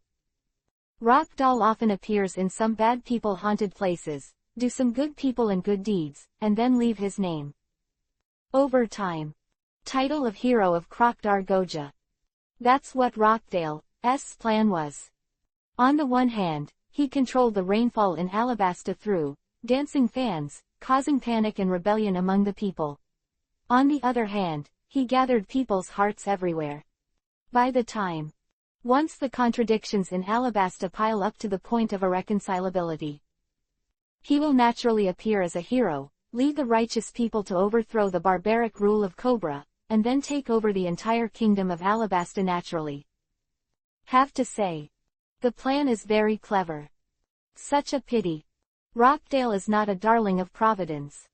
Even if Yi Feng let him go this time, Luffy would have to deal with him later. Actually, Cobra's brows furrowed tightly, and he said hesitantly, actually, those rumors are just rumors. K. Rockdar is Chihuahai after all, and we in Alabasta it is a member country of the world politics, he should not do such a thing to us. Quote. To be honest, Cobra met Ye Feng for the first time today. Although the first impression of the Night Wind on Cobra was very good, But Cobra didn't know Yefeng very well after all. So, it would be fine if they were just chatting at the wine table. But, speaking of these sensitive issues, Cobra was still very cautious. For fear of getting caught on fire. After all, easy to get angry. Putting out a fire can be tricky. Okay, let's not talk about these things first, let's talk about something else. Yifeng smiled and shook his head, motioning for the attendant to add another bowl of wine to him, and then everyone started to eat and drink. This scene disappointed Princess Weiwei very much. Originally, she still had a glimmer of hope, thinking that Yifeng was really the kind of person who dared to intervene in Kay Rockville's affairs. But now it seems, he is probably just a wine bag and rice bag. The disciple gave birth to a handsome face. At the banquet, Nami and Dusky didn't care about Yefeng's affairs at all. The two of them enjoyed their meal. After all, they are of ordinary origin. Dusky is from a commoner background, and the money in the family can make her a swordsman, which is already very impressive, so she can't eat a big meal. As for Nami, although she is a little thief cat in the East China Sea, she has a lot of money in her hand. But Nami used to focus on saving Kokoja village. Although rich. But she was simply reluctant to use the money to eat and drink nonsense. So, now they have seen the state-level delicacies of the state of Alabasta. Eating that is called a big delicacy. How can you care about the image of a soft girl? But, while the two were eating, they suddenly found that Yifeng and Tina didn't seem to be interested in the delicious food that Cobra provided. They couldn't help being surprised. Then, after Nami swallowed some kind of large sausage made of sea king meat, she looked at Tina and asked, "Sister Tina, why don't you and Lord Yefeng eat it? The food here is very good. Eat." Yeah, this is the best food I've ever eaten in my life." Dusky's cheeks were bulging, and her words were a little slurred, but she still kept stuffing some balls into her mouth. Things. This has to say about the physical fitness of humans in the plane of One Piece. If you eat so much, you won't be overwhelmed. This is sharp. Hey, just enjoy the days when you still have fantasies about ordinary food. After you eat the deliciousness of Lord Yefeng in the future, you will be like Tina, and you will feel dull about other food. Quote. Said here. Tina sighed softly. Speak up. Lord Yefeng hasn't cooked for a long time. Even the simplest and most common sausages and meatballs have not been eaten for a long time. But, although Tina misses the taste of Yefeng's delicacies very much. But, as Yifeng's adjutant, she couldn't take the initiative to make that kind of request because of this kind of thing. Wouldn't she be very shy? Is the sausage made by Lord Yefeng more delicious than that made by the royal chef in the Alabasta Palace? It's impossible, right? Nami gave Yefeng a suspicious look. Does he still cook? This is too outrageous, right? That's right, Lord Yefeng doesn't look like a man who can cook, and the meatballs here are already delicious. How could there be more delicious meatballs? At this moment, Dusky's round cheeks were about to overflow with the juice of fish balls from his mouth. But she was still stuffing the balls into her mouth non-stop. This made Yifeng feel that he was about to lose sight of it. You are my crew after all. Can you not act like you have never seen the world? Then, Yifeng put down the wine bowl, shook his head lightly, and said, Don't eat it. When you get back to the boat in the evening, I will let you experience what is truly delicious. The food here is really incomparable to mine. Eat it and you'll understand. No problem. Yifeng's own cooking skills have long since been upgraded to the ultimate level. Plus, there is also an unlimited supply of Chinese food from small masters in his system space. Yifeng is absolutely top-notch in terms of cooking. But, even if you eat too much top-quality food, you will get tired. So, over the years, Yifeng has rarely cooked anything that is very complicated to make. Cut. It's the same as the truth. Do you know that the chefs in our Alabasta Palace are hired from all over the world with a lot of money? How dare you look down on the works they cook? What's the trouble? Princess Wei Wei heard the discussion on Yi Feng's side. He looked at them contemptuously. No way. The current Princess Wei Wei has not yet been beaten by the society. And a little Tsunere. This is also normal. However, Yi Feng has no plans to adjust her yet. Chapter 612 _ Mickey Star Chef. Princess Vivi, don't you think that only you Alabastas have top chefs? Tina smiled slightly mockingly. Isn't that the chef of Mickey Samsung? It's like no one has eaten. Furthermore, the cooking level of Lord Yefeng of my family is by no means, chef. Aftertaste. Brag, slightly. Princess Wei Wei's nose wrinkled slightly. He stuck out his tongue at Tina and Yi Feng. That means, I believe in you assholes. You handsome boys and girls are so bad. See this scene. The old King Cobra, who was already a little drunk, suddenly became interested. Brother Yefeng, you can see that Major General Tina has already said this for the sake of it. Why don't you show everyone a hand, so that we can learn more about it, right? Cobra drank his tongue. Now, drunken eyes looked at Yi Feng with hazy eyes. Presumptuous. After Tina heard Cobra's request, she stood up angrily and accused, Lord Yefeng is a lieutenant general of the Navy headquarters. You actually let Lord Yefeng show you his cooking skills in public. Hear Tina's reprimand. Cobra's alcoholism suddenly sobered up by 3 points. Although he is the king of Alabasta. But the whole requirement is indeed a bit excessive.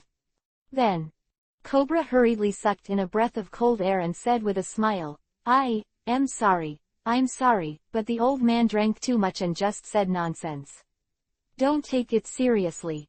Dying. He was really careless just now.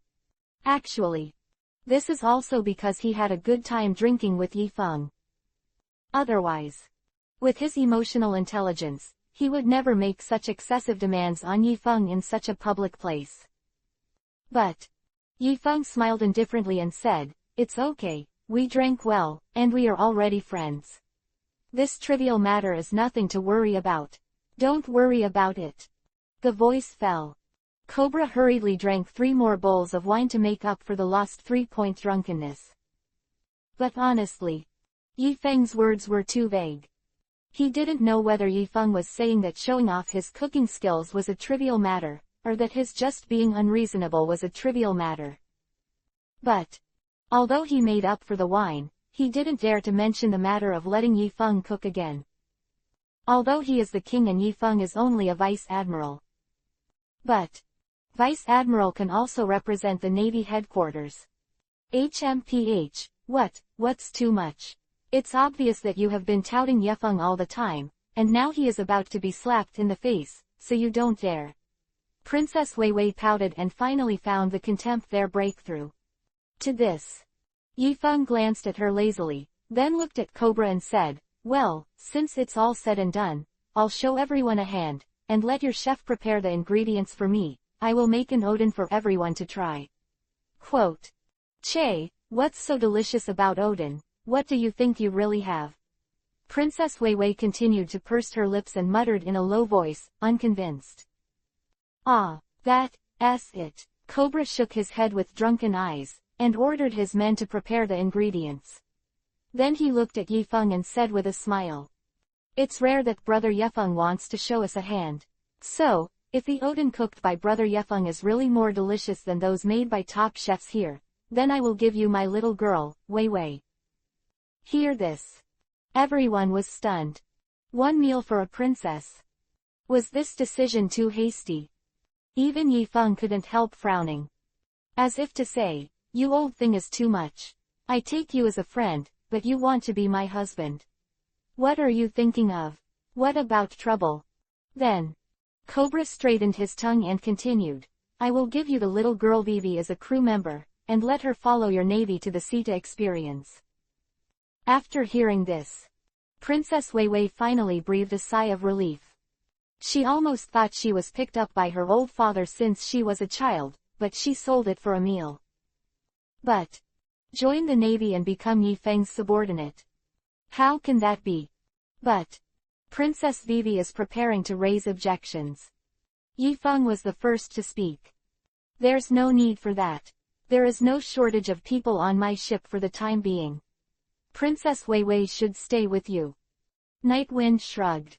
Let Vivi be his crew. It's either an idea of hitting someone's body or some of his armament hockey crash cards, it's just too much. You, Humph, do you think this princess is willing to get on your boat? Although Princess Weiwei didn't want to get on Yefeng's boat at first, when she heard that Yefeng actually disliked her, she was immediately unhappy, and, don't you really think that your mediocre Odin can be compared to a big meal cooked by Mickey's 3-star chef? To this, Yifeng shrugged indifferently. He didn't say much. Because Cobra has already sent someone to bring the materials. Just see. Yifeng skillfully picked up the tools and processed the ingredients. With little effort, he made a steaming pot of Odin. Fragrance comes out. Cobra's royal chefs fell into a state of shock. Hey, it smells so good. I've never smelled so good. Although the food has not yet entered the mouth, but smelling this smell, it has already made me seem to see the towering mountains and the surging waves. No, Princess Weiwei specially asked me to add sea king meat to the ingredients. Like such high-end ingredients, how could it be possible to cook such a special aroma with such a simple cooking method? I see. My teacher told us back then that the more precious a delicacy is, the more bland it looks from the outside, and I can't wait to taste it. In this chattering discussion, the chefs have kept the halazia to taste the Odin made by Yefeng. But Cobra rushed over and gave them a kick. Go away, I'm the king, I'll taste first. Cobra, who was already drunk, trotted all the way to the cauldron. Pushed all the cooks aside. I grabbed a kusamaru from the pot and put it directly into my mouth. I ate it, and the juice was overflowing. Fog grass. Delicious. It's so delicious. I've never eaten such delicious meatballs. Cobra felt the fresh and tender meatballs bursting with juice in his mouth, and his taste buds were completely dominated by the unparalleled taste. That feeling could not be expressed clearly in words. Chapter 613_good, open your mouth. Anyway. The happy expression on Cobra's face already explained the deliciousness of Yefeng Odin. This made everyone jump a little bit. Do you want to be so exaggerated?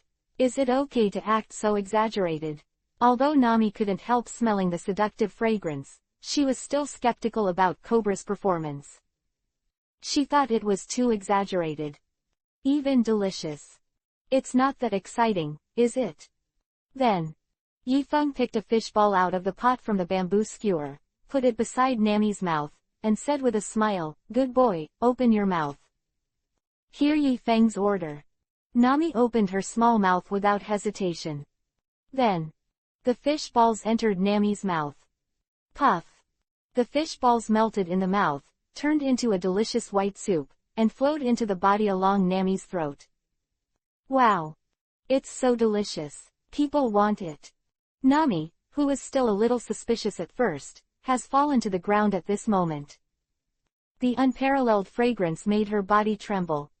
After the delicious food entered her body, the feeling was like waves, one after another, constantly scouring her taste buds. She just wanted to show her admiration for Yifeng by screaming. But, considering that this is a palace after all, more or less need to pay attention to the meter. So, Nami tried her best to hold back, although she looked excited, but her voice was not loud, she just hummed. See this scene. Dusky stood up and called out to the good guy. She spit out the sea beast ball that had just been stuffed into her cheeks, rushed to Yifeng, and opened her mouth obediently. That means, Lord Yefeng, people want it too. Then, the same act was done to Dusky again. Unsurprisingly, Dusky leaned against Nami softly under the devastation of the delicious food.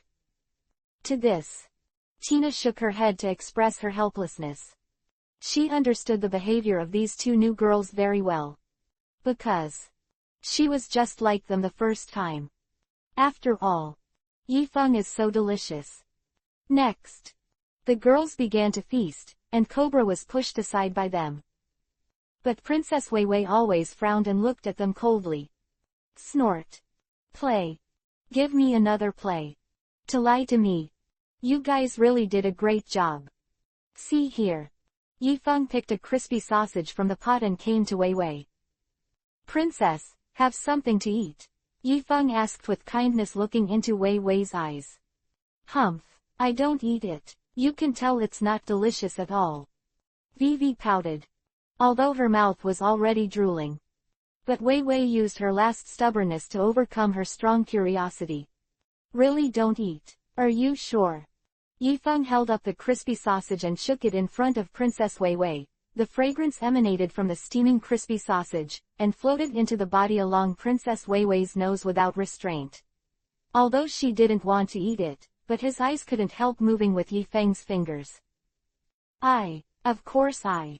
What Princess Wei Wei wanted to say was, of course I won't eat it. Even if I starve to death, I will never eat what you make.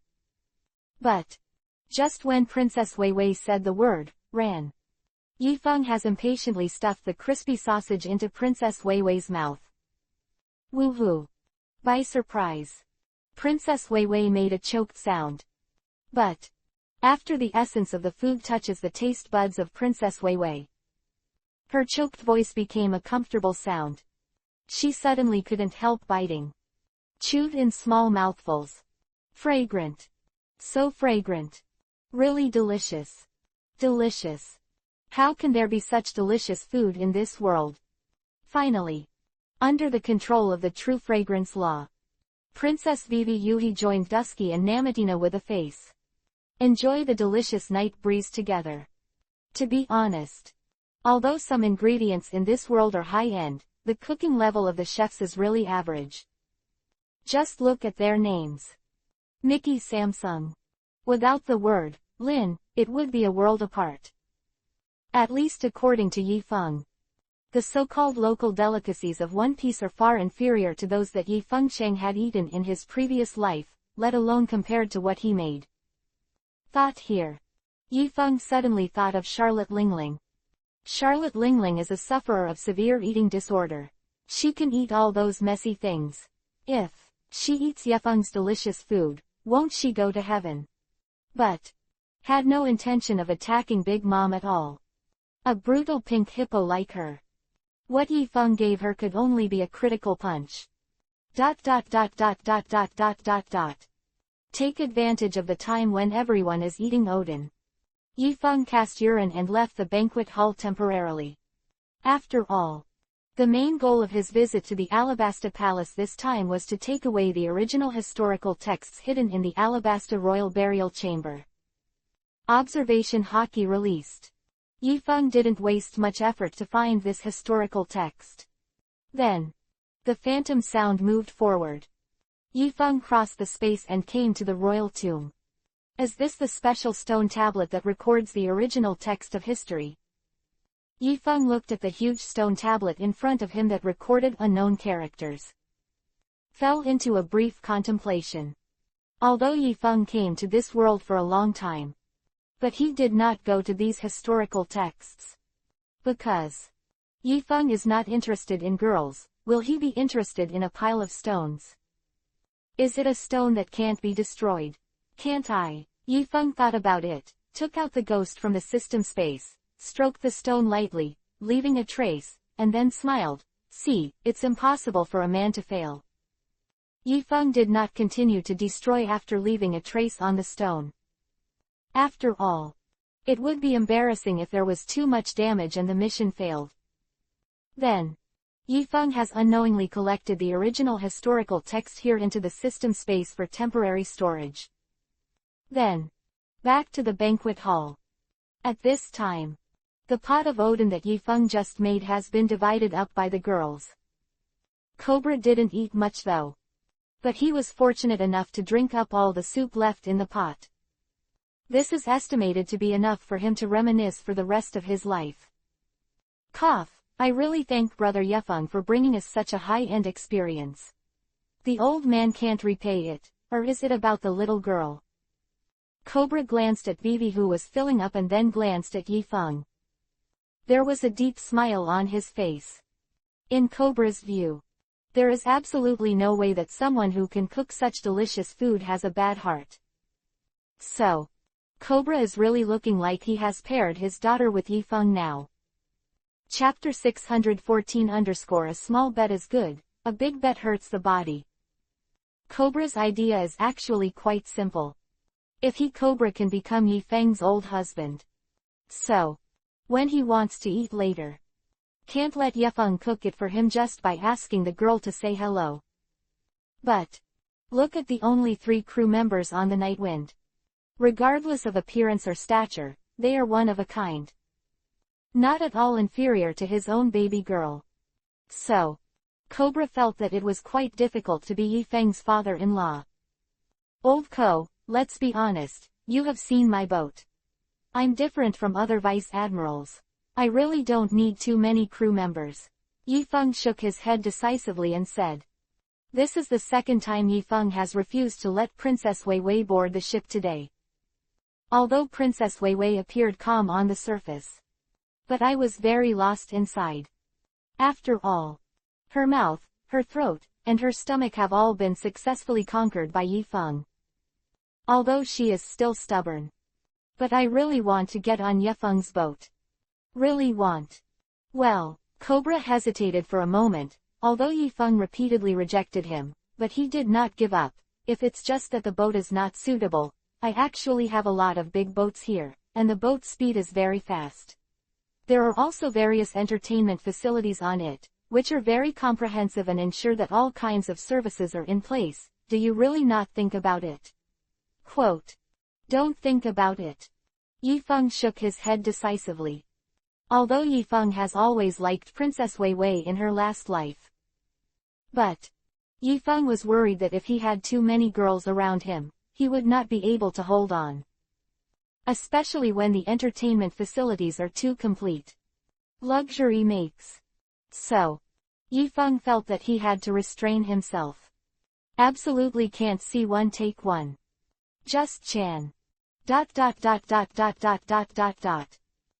the capital of Alabasta. Yifeng did not bring the girls back to the boat. He rented a big car. Prepared to take them to a place to relax. Lord Yifeng, where are we going next? Nami asked innocently, blinking her big bright eyes. Yeah, what kind of car is this? Why is the door closed so tightly? I feel something is wrong. Daski asked as she sat in the carriage. Go to Yudi, there is a casino called Yuyan, and I'm going to take you there to be happy. Yifeng stretched and drove in front of him.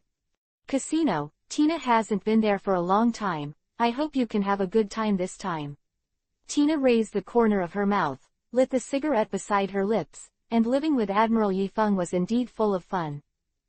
Actually, Yifeng went to Rain Banquet Casino not really wanting to gamble. He has serious goals. Because, after collecting the original historical text, Yifeng had to find Nico Robin and ask Nico Robin to help him translate the content of the original historical text into ordinary text, so as to meet the final sign-in conditions. Of course. If you can make the girls happy by the way, it is not impossible. Anyway, he has more money. You can spend whatever you want in the casino. ... Rain Feast Casino. Yifeng took the girls into the casino lobby. Their looks instantly attracted the attention of many gamblers. But, after all, this is the territory of K-Rockville. So, although some men and women want to fight Yifeng's idea, in the casino, they don't dare to mess around. At most they'll be addicted to their eyes, and then go home and have sex. Do you all play separately, or play with me? Yifeng exchanged a lot of chips and looked at the 3 of Tina. Let's go together. I'm afraid that after I separate from you, I can't help but do my old job. Nami sighed faintly. This is a casino. A lot of people who gamble here are not good people. And what Nami likes to steal most is the ill-gotten wealth of such people. So, without Yifeng watching, Nami felt that she would not be able to control her hands. If she was caught, wouldn't she be embarrassed as a Rear Admiral Colonel? Ah, my old business. Dusky pushed up his glasses blankly and asked, "What is Nami's old business?" "Little thief cat." Yifeng smiled indifferently. "Little thief cat." Dusky rubbed his chin solemnly when he heard this title, then. "Little thief cat likes to eat stealthily." Hear this. Nami's little face was directly exposed to Yuhi. She poked at the soft flesh on Dusky's waist and said, "What are you talking about, Dusky? My job is to steal people, not to steal food." Quote. "Ah, stealing people." Dusky's serious and calm analysis pondered for a while, and said, "That seems to be no different from stealing food." Ah. Nami collapsed. Everyone seems to be such a pure girl, why is the brain circuit so unhealthy? Shouldn't it be? That's it. Yifeng brought the slapstick girls to an area dedicated to gambling dice. A beautiful and enchantingly dressed dealer was shaking the sieve there. But, although the dealer is very beautiful, as soon as he opens his mouth, his appearance is sealed. Come, come, buy and leave, buy and leave. Buy big and bet big, buy small and bet small. Minimum bet is 100 Berlians. You can't buy 100 Baileys and you can't be fooled. Don't miss Ang when you pass by. The beautiful croupier with a market-like accent was working hard to solicit customers next to the gaming table. Successfully attracted the night wind. "I like big ones, so buy this one." After Yifeng sat down, he instructed Tina lazily. "Okay, how much pressure?" Tina asked Yuhi inexplicably. "Big bet hurts the body, and small bet on happiness, let's put down 10 million first." Yifeng said casually. "Huh." Nami and Dusky exclaimed at the same time. "What about the good little gambling? Is 10 million Bailey a small gamble? Have you misunderstood the word, small? If this is lost, isn't it a big loss?" To this, Tina smiled lightly and said, "Don't worry, we have to trust Lord Yifeng." Tina knew that the three-color domineering in her family was complete. And the grades are still high. Like this kind of dice-guessing game. To swipe with his ultimate observation hockey and it will be clear. It is absolutely impossible to lose money. So, Tina did not hesitate to put 10 million chips in the big area. This scene really surprised the dealer and the surrounding gamblers. After all, this is not a small amount. Think of the great pirate Aaron in the East China Sea, but the bounty is only 20 million Baileys. Yifeng is a casual bet. Half Aaron is already on the table. Chapter 615 _ I just like big. Saw the chips Tina put on the gaming table. The beautiful dealer swallowed her saliva. She carefully pressed the sieve cup in her hand and did not turn it on immediately. She was trying her best to delay the time. At the same time, she secretly gave a special wink to the staff on the second floor. After all, if Yifeng made the right bet, that's a big loss here at the casino. The second floor of the casino is the office area of the Rain Feast Casino. There will be someone there who will be watching what's going on at each table. The little brother on the second floor received a wink from the beautiful dealer. Got it right away. After all, casinos are for profit. When encountering big gamblers like Yifeng, they have their own set of emergency measures, and there must be no mistakes. Then, he turned around immediately. Going to go to the second boss of the casino to report the situation. But the second boss, Nico Robin, was already standing beside the railing on the second floor. "I saw it, go get busy and I'll handle it." Nico Robin is tall and tall, wearing a pair of wide-leg blue jeans, a brown cowboy hat on top of his head, and a scarf around his face to cover his face. At this time, there was a meaningful smile on Nico Robin's face, looking at Yifeng, a big gambler who dared to bet 10 million, and shook his head. She just opened an eyeball inside the sieve cup through the ability of Wawa fruit. I saw that the number of points in the sieve cup was 4, 5 and 6. Really big. If the sieve cup is turned on, Yifeng will make 7 million from the casino. Although it wasn't Nico Robin's money either. But she is a person who likes to be black-bellied and play tricks on others. So, Nico Robin secretly grew another finger in the sieve cup, intending to move the sieve to turn the big one into a small one. But, next moment, Robin was shocked. The 3 sieves seemed to grow in the sieve cup. No matter how hard she tried. The 3 dice didn't move. Big can't become small at all. Beauty, are you trying to come up with an old lady by covering it all the time? I advise you to have a mouse tail juice. Yi Feng smiled.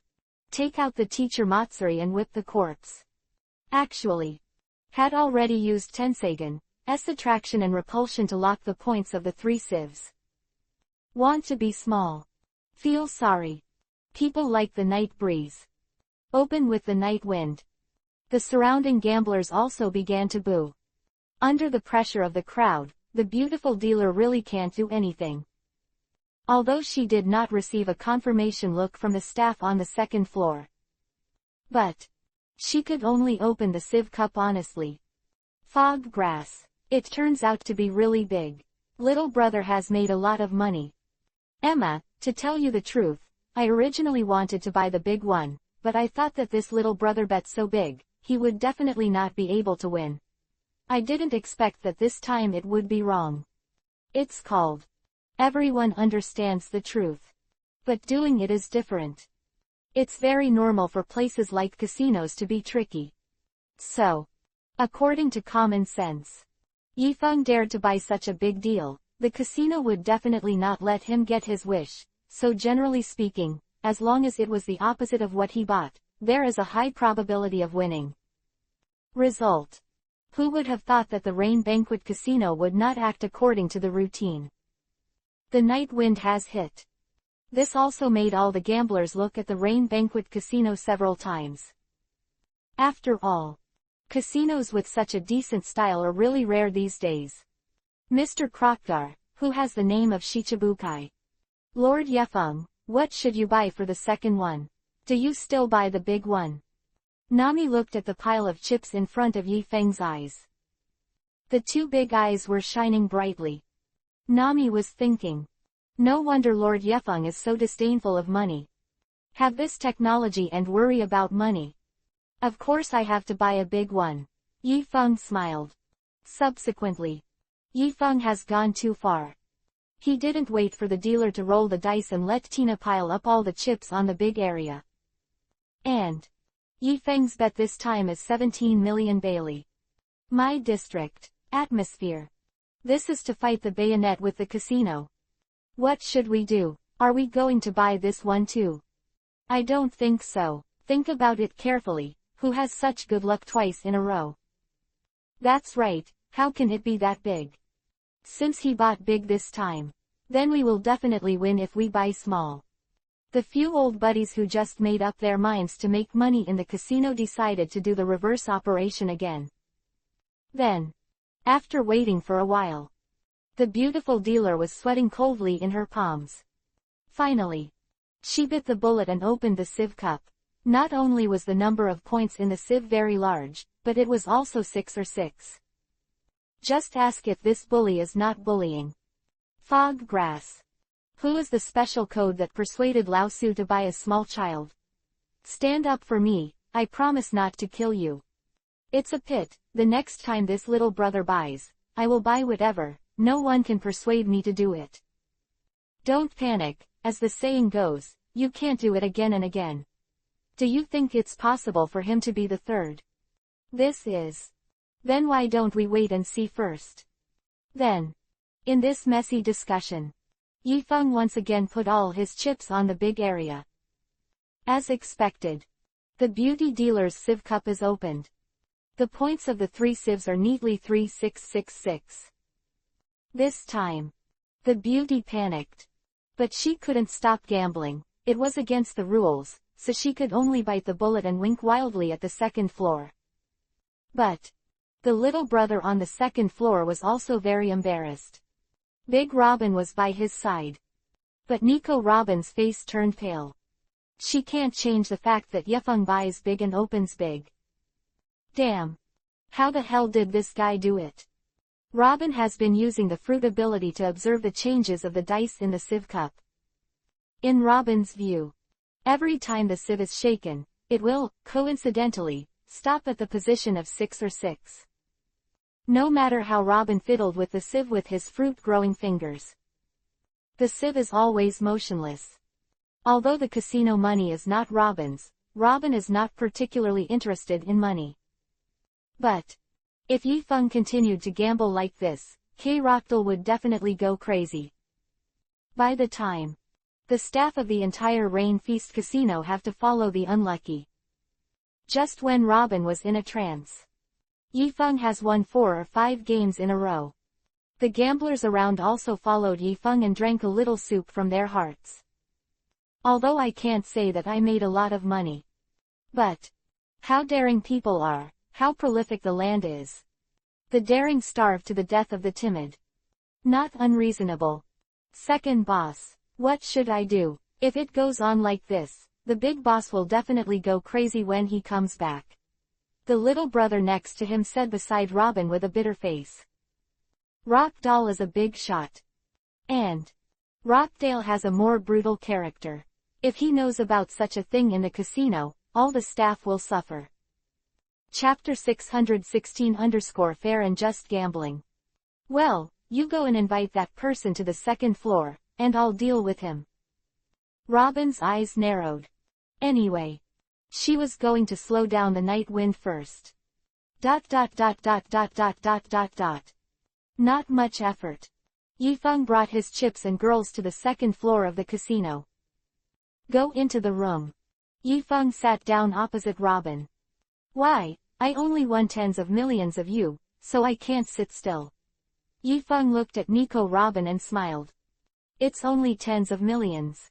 It's just. Robin shook his head speechlessly and said, in less than 15 minutes, you won a full 73.52 million in our casino, and the big boss of our casino used to offer a reward of only 81 million berries. Just before K-Rockdar became Shichibukai, the bounty was only 81 million Baileys. So, just 15 minutes. A former K-Rockdale is almost out of Yifeng's victory. It's no wonder that the Rain Banquet Casino can sit here. No way, gambling is purely a matter of luck. I'm lucky, you can't deny the casino, right? Yifeng looked at Nico Robin with a half smile. That's right. I did hang up, but you have no proof. This is called suspicion. This gentleman, is it purely a matter of luck? You and I should all know that. I think we should be more honest.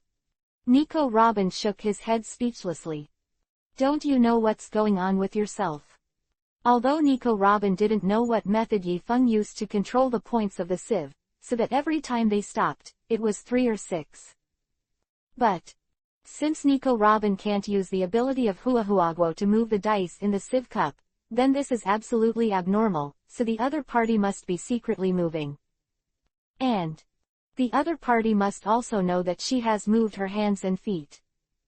Now everyone is short of a thin layer of window paper that has not been pierced. Is it right to be honest with you? That's okay, take off your veil first, and I don't have anything to be honest with people who don't dare to show their faces. Yifeng looked at Robin with a smile. Although Yifeng has appreciated Nico Robin in the anime in the last life, also saw Robin's portrait on the Navy's bounty. But real people should be somewhat different. He still wanted to see Robin's true face. No, I can't do this request. Nico Robin shook her head without hesitation. She is a wanted criminal named by the world government as the child of the devil. The bounty is up to 79 million. How could she reveal her true identity in front of others at will? Yifeng saw that Nico Robin refused. He was also not in the ink, stood up directly, and made a gesture to go down and work hard to make money. See here.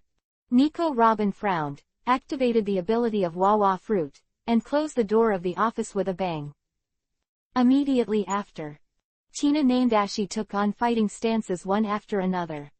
That means negotiation is negotiation. Close for what?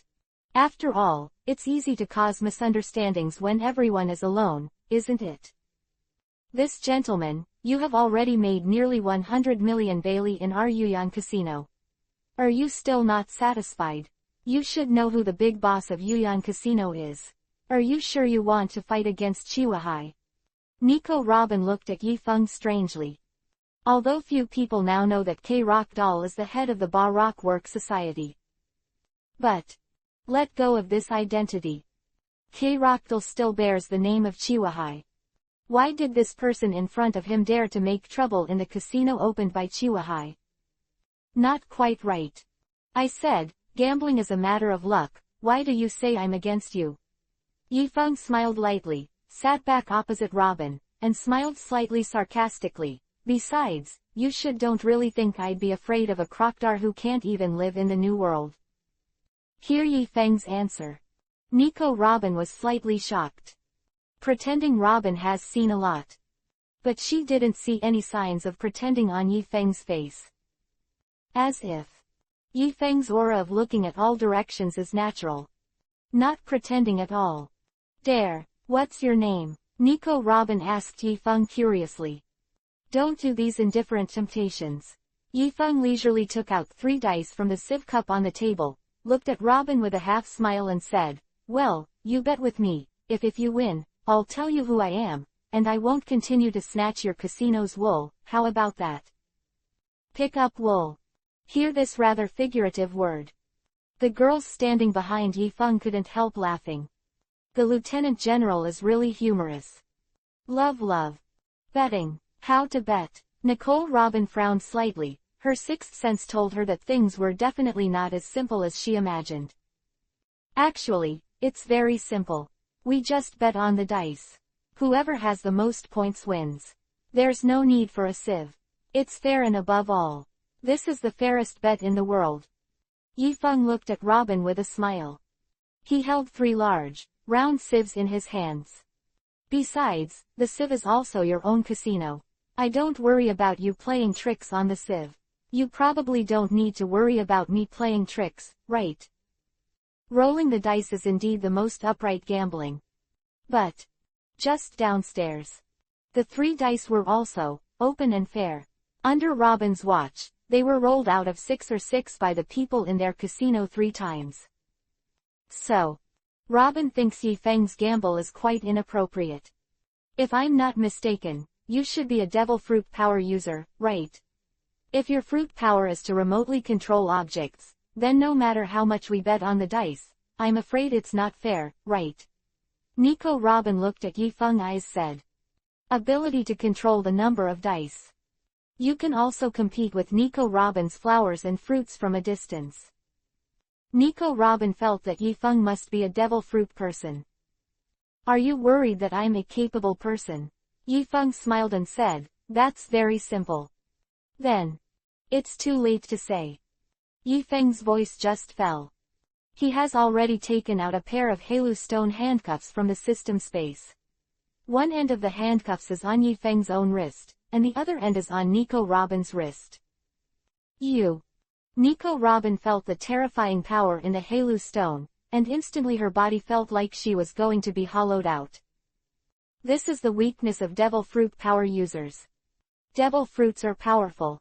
However, if the power user relies too much on the devil fruit, once it is controlled by the seafloor stone, the power of the body will be quickly lost. Just like Robin is now. Chapter 617 _ I just happen to be missing a crew member on my ship. Use Halu stone to handcuff, so it should be fine, right? Yifeng raised his wrist, motioning for Robin not to think too much. He didn't come to catch her. Okay, then I'll bet with you. Nico Robin nodded hesitantly. Although Robin is not used to this feeling of being handcuffed by Halu stone. But Yifeng's approach also seems reasonable.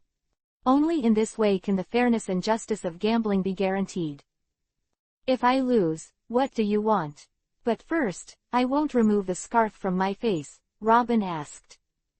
Since it's a gamble, the 2 sides of the bet naturally need to make equal bets. But Nico Robin is not going to reveal her true colors easily. Who said I'm going to remove the scarf from your face? Yifeng shrugged and said with a smile, my ship still lacks a crew member. If you lose, you will come on board with me, how about that? Hear Yi Feng's request. Nico Robin couldn't help laughing and said, Sir, the bet on both sides of the bet must be equal. You don't really think that the bet you just raised can be equal to me, right? Joke. Still missing a crew member. Our casino still lacks a toilet cleaner. Do you want to come? Do you think my bet is not enough? If you add this, is it enough? The night wind said it. He took from him a rubbing of the original historical text in the Palace of Alabasta. Revealed the tip of the iceberg. In front of Nico Robin. Nico Robin saw the text recorded above. At first, he was slightly startled, and then his face changed greatly. The original historical text. Why does he have the original historical text? Thought here. Nico Robin felt instantly that she had seen the truth. No wonder the other party dared to come to Rockdale's casino to make trouble. There's a good chance they're from Mary Joa. But, although Robin wants to escape now, but her wrists have been chained together by Yi Feng with sea tower stones, there is no way to escape. Dead end. Nico Robin instantly felt that she had fallen into a dead end. It's so nasty. Nicole Robin, please stop for your deadly self-improvement. We are not the scumbags of the dragon people. Yi Feng looked at Robin with a complicated expression and smiled lightly. He had even begun to feel a little distressed for Robin, the poor child who lived in the shadow of the Draco all day long.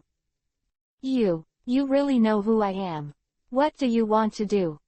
Nico Robin swallowed in astonishment. There are countless thoughts in her mind that are constantly changing like a revolving lantern. But, anyway, her wrists were already locked by Halushi handcuffs. There is no way for her to escape at all. Dead end. Didn't I tell you what I'm going to do? Let's take a fair and just gamble. If you win, I'll tell you who I am, and I'll show you the full text of the history of the royal family of Abalabasta, if you win. If you lose, you will get on my ship, be my crew member, and help me translate this historical text. Quote. Yi Feng directly stated his goal. The original translation history is the check-in content required by the system. This is what Yi Feng must do. Get Robin on board.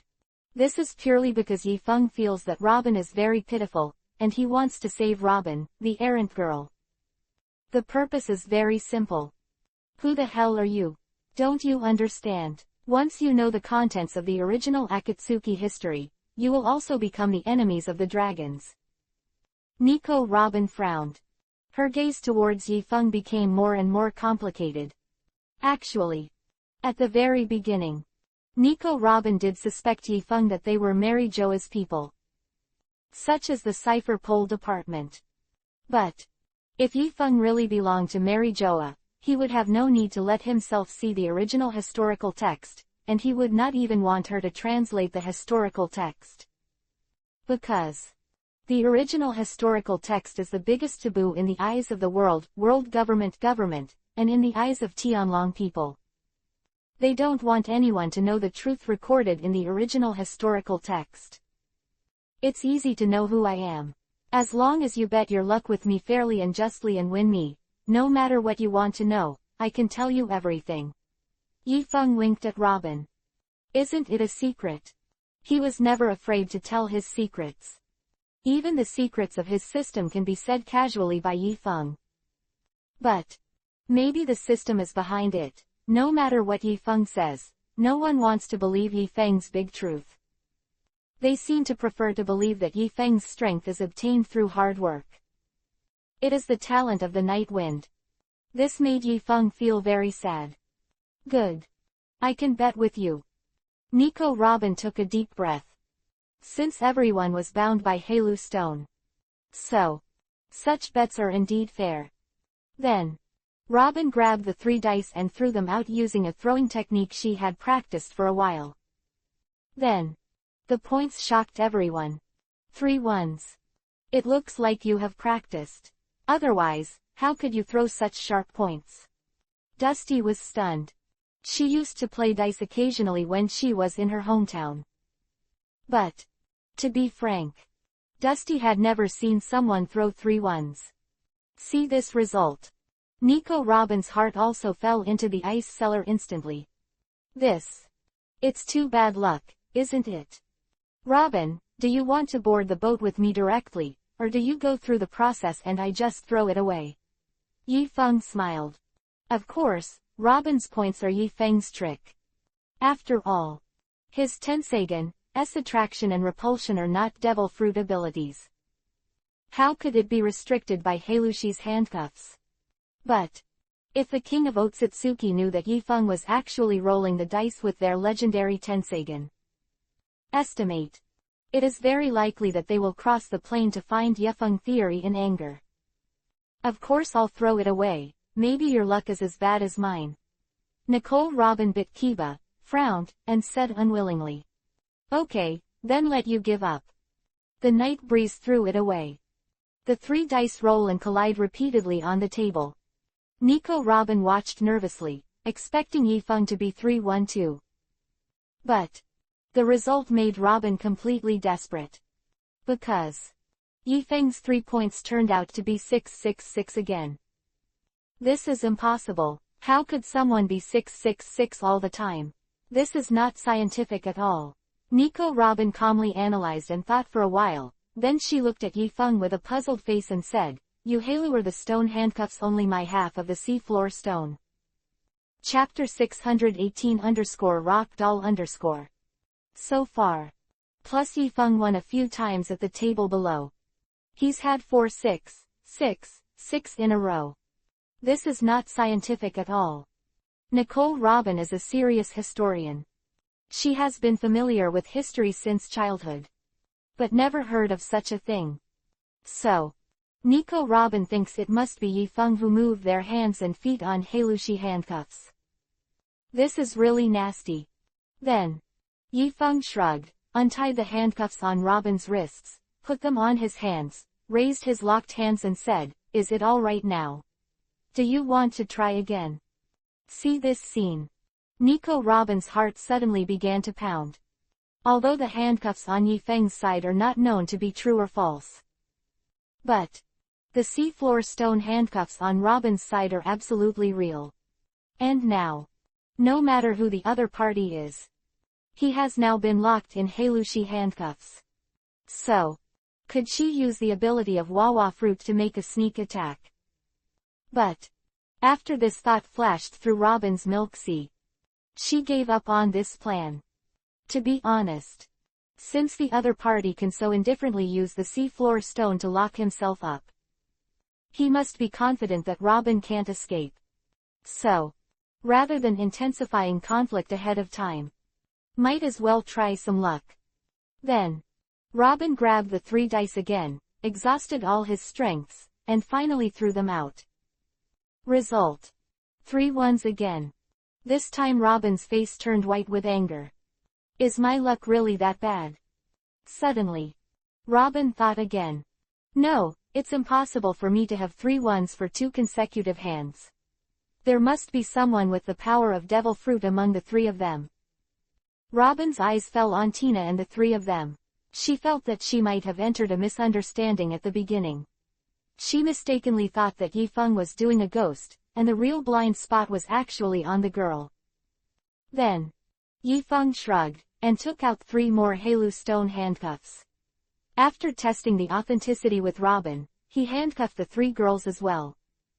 To be frank, Robin couldn't understand Yi Feng's operation more and more. All 4 of you handcuffed yourselves. Am I still unable to escape your poisonous hands? Are you too confident, or are you too despised, the son of the devil? Hesitating, Yi Feng has put the dice in front of Robin and said, Let's start. I hope this is the last time, otherwise I may take some coercive measures. Be honest. Yi Feng actually has many ways to get Robin to translate the historical text. For example, he can directly take Nico Robin back and use demonic illusion to slowly cultivate Nim. Then let her translate for herself. But Yi Feng is not a person who likes to force her. The original Sam. It was also because Yi Feng wanted to develop that special demonic illusion, as well as everyone's hostile faction relationship at that time, plus Samui's repressed heart, that's why he did that. Otherwise, a man with integrity like Yifeng, how could he do such a thing? Thought here. Yifeng almost believed it. He felt that he must be radiant at this moment, and his whole body was full of righteousness. Hear Yifeng's slightly threatening words. Nico Robin's mood is getting more complicated. Are they really that strong? The four of them obviously brought Halu Stone with them, so they are still confident that they can keep themselves. But this is not impossible. As long as someone on the other side is not a devil fruit person, the Halushi handcuffs don't really have much effect on them. But anyway, Nico Robin feels that the initiative is still in her hands. So she decided to try her luck with Yifeng first. Then the smooth dice swayed again in front of Yifeng's eyes. Shaking night wind eyes are almost spent. Nico Robin finally let go of the hands that were clasping them. Revealed their true colors. How is this possible? How can I get 3 points out of 3 in a row? Robin's face revealed infinite surprise. She can admit to being out of luck. But it can't be that bad, can it? Who can get 3 ones in a row? Then, shall we go directly to the boat or go through the process? Yifeng shrugged lazily. Go through the process, Nico Robin said unwillingly. Then Yifeng's 666 arranged the past again. See this result. Robin leaned on the back of the sofa with a resigned expression. Is his luck really that good? Each one is 666. This moment, Robin no longer felt that Yifeng was hanging up. She felt that Yifeng might be just pure luck. After all 4 of the family were handcuffed by Halu Stone. What else can people do? How, can you come with me now? Yifeng asked. At this moment, Nico Robin's eyes are complicated. She felt that she had no way out. If you don't want to get on the boat with Yifeng. So she could only try to tear her face off with Yifeng. Although she still doesn't know the details of Yifeng.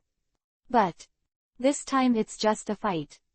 But just when Nico Robin was about to launch Flower Fruit to attack Yifeng and the others, suddenly a gust of breeze blew in from outside the window, and then wild sand spread everywhere, and countless sand and dust piled up in front of the desk to form a human figure, which was quite high.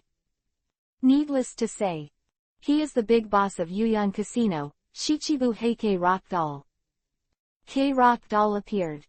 Yifeng smiled disdainfully. Sha Crocodile, you have been hiding outside for so long, and now you dare to come out to see me. Are you too cowardly? Yifeng's voice was full of sarcasm. Rockdale thought he was hiding well. But as everyone knows, Yifeng's perceptive ability is super powerful, so powerful that as long as he actively perceives the surrounding environment, no one can escape his perception. HMPH, I didn't expect you to know that I was here long ago. It seems that Vice Admiral Yifeng's observation hockey is very strong. K-Rockdal saw that Yifeng had seen through his whereabouts. He also stopped covering up and directly confronted Yifeng. Although I heard that you are very strong, since you are so stupid that you handcuffed yourself with Halushi handcuffs, then you shouldn't try to attack Robin. That's right. K-Rockdal has already recognized Yifeng and Tina's identities. He was originally a little unsure about the reason why Yifeng came to the Rain Feast Casino to make trouble. So he decided to take a closer look first. Result. Yifeng has actually obtained the rubbing that records the ancient weapon, Pluto. Found Robin. Want Robin to translate for him. Have to say, Yifeng's idea is very bold, and K-Rockdal likes it very much. Because he can't wait to get the whereabouts of the ancient weapon, Pluto. Chapter 619 _ Be confident, what you think is what you think. Originally, K-Rockdale was still worried about how he should snatch the complete rubbing from Yifeng's hands. Because Yifeng is very low-key. But K-Rockdal did know something about Yifeng through his network of connections. So He was not too sure about it. But it's different now. Yifeng actually handcuffed himself with Helu Stone. This coquettish operation made K-Roctal bewildered. Although the official did not clearly indicate that Yifeng is a devil fruit ability. But the various abilities that Yifeng has occasionally shown show that Yifeng is definitely a capable person. So, if a devil fruit person is handcuffed by Helushi, it is basically useless. Not only can the ability not be displayed, your strength will be lost quickly. Just like Tina standing behind Yifeng. Now, Tina had already leaned against Yifeng weakly. From the look, Tina seemed a little uncomfortable. But Yifeng doesn't seem to have any plans to solve Tina's needs to make her feel more comfortable for the time being. Thought here. Crocodile suddenly seemed to have caught some key problem. He looked at Yifeng in confusion. It doesn't seem to understand. Why doesn't Yifeng's face feel suppressed by Helushi at all? Do you say? Don't tell me you're not a devil fruit power user. K-Roctal's face was full of questions. Be confident, just remove the 3 words, don't you say, and the last. Yifeng's voice fell, his wrist flicked in vain, and Helushi's handcuffs cracked instantly. See this scene. Everyone was dumbfounded. Including Tina Nandaski. Because everyone knows that seafloor stone is a very strong material. All the big pirates in the city were locked up with Helu stone handcuffs. Very secure. But how could Yifeng be able to shatter Helu stone in such an understatement? This is too exaggerated, right? At this time, Nico Robin swallowed in surprise. She is very lucky now, fortunate that she didn't make a move just now, otherwise the clown would be herself. Lieutenant General Yifeng, you represent the Navy, and I am Chiwahai, do you still want to attack me? Rockdale narrowed his eyes. He decided to use the identity of Chiwahai to deter Yifeng first. Chiwahai, you are really embarrassing for the pirates. Yifeng looked at K-Roctal with a mocking gaze, shook his head and said, when death is imminent, you actually want to use the world government to block the gun, don't you think you're funny? The voice fell. Yifeng's figure instantly disappeared from the spot. Immediately after, the fist that covered the rich armament hockey slammed into K-Roctal's head. Puff. Although K-Roctal activated elementalization in time, turning his body into sand, and controlling the flow of sand, his head avoided the deadly iron fist of the night wind. But under armament hockey, elementalization is the younger brother. K-Roctal was not headshot by Yifeng's punch, one arm was blasted by Yifeng's punch. Lieutenant General Yifeng, don't you just want to take Robin, you just take her. I will never stop it. Why do you want to kill me like this? You have to think clearly, if you kill me, what will the other Chiwahai think of your naval headquarters? Blood flowed from Crocker's mouth, his eyes filled with fear of death. To be frank, even when he fought with Whitebeard back then, he hadn't been defeated as thoroughly as he is now. Could it be that Yifeng's strength is as strong as Whitebeard? How is this possible? He's just a lieutenant after all. Of course.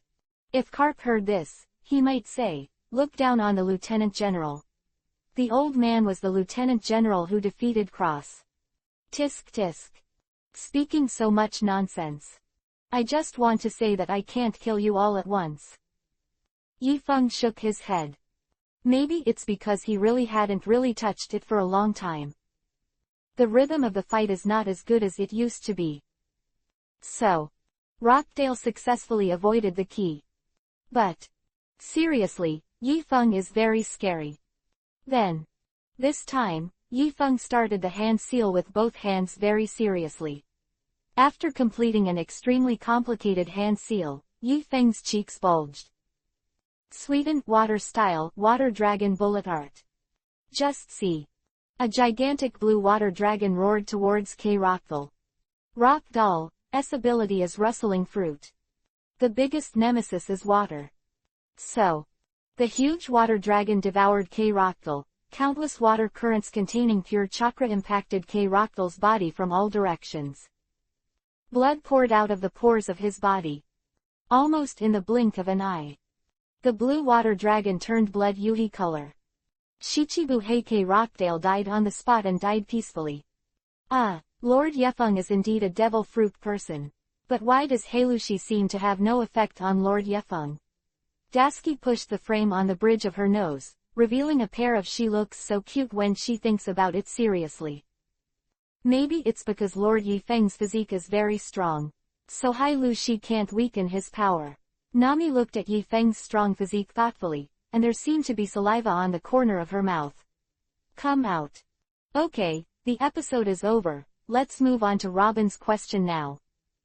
Yifeng opened the Heilushi handcuffs on Tina's 3 hands. He sat back across from Nico Robin again. As if killing a Chihuahua is no different from killing a passerby. Lord Lieutenant General. What little episode. How can you really kill K-Roctal? After Tina's handcuffs were removed, her physical strength gradually recovered, and a bitter look appeared on her face. What happened to the killing? Yifeng smiled indifferently, and said, anyway, she will be killed sooner or later. Whoever kills is not the one who kills.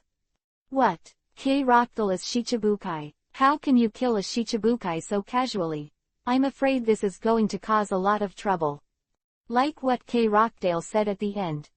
Chihuahua is a pirate who has the legal right to robbery granted by the Tianlong people. They are allies of the world government. It is an important force used by the world government to compete with the 4 emperors.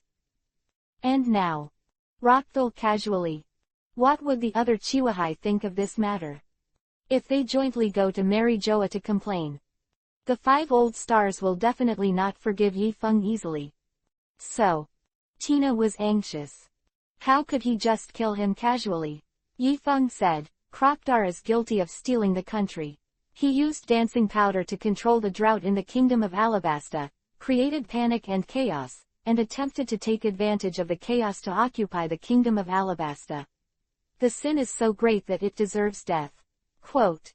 Chapter 620 This is Pluto. Hear Yifeng's explanation. Tina smiled helplessly. But, Lord Yefeng, isn't this a trial yet? Even if he is guilty, you have to finish the trial and then sentence it. There's no need to be so troublesome. For a scum like him, it's enough to kill first and then try again.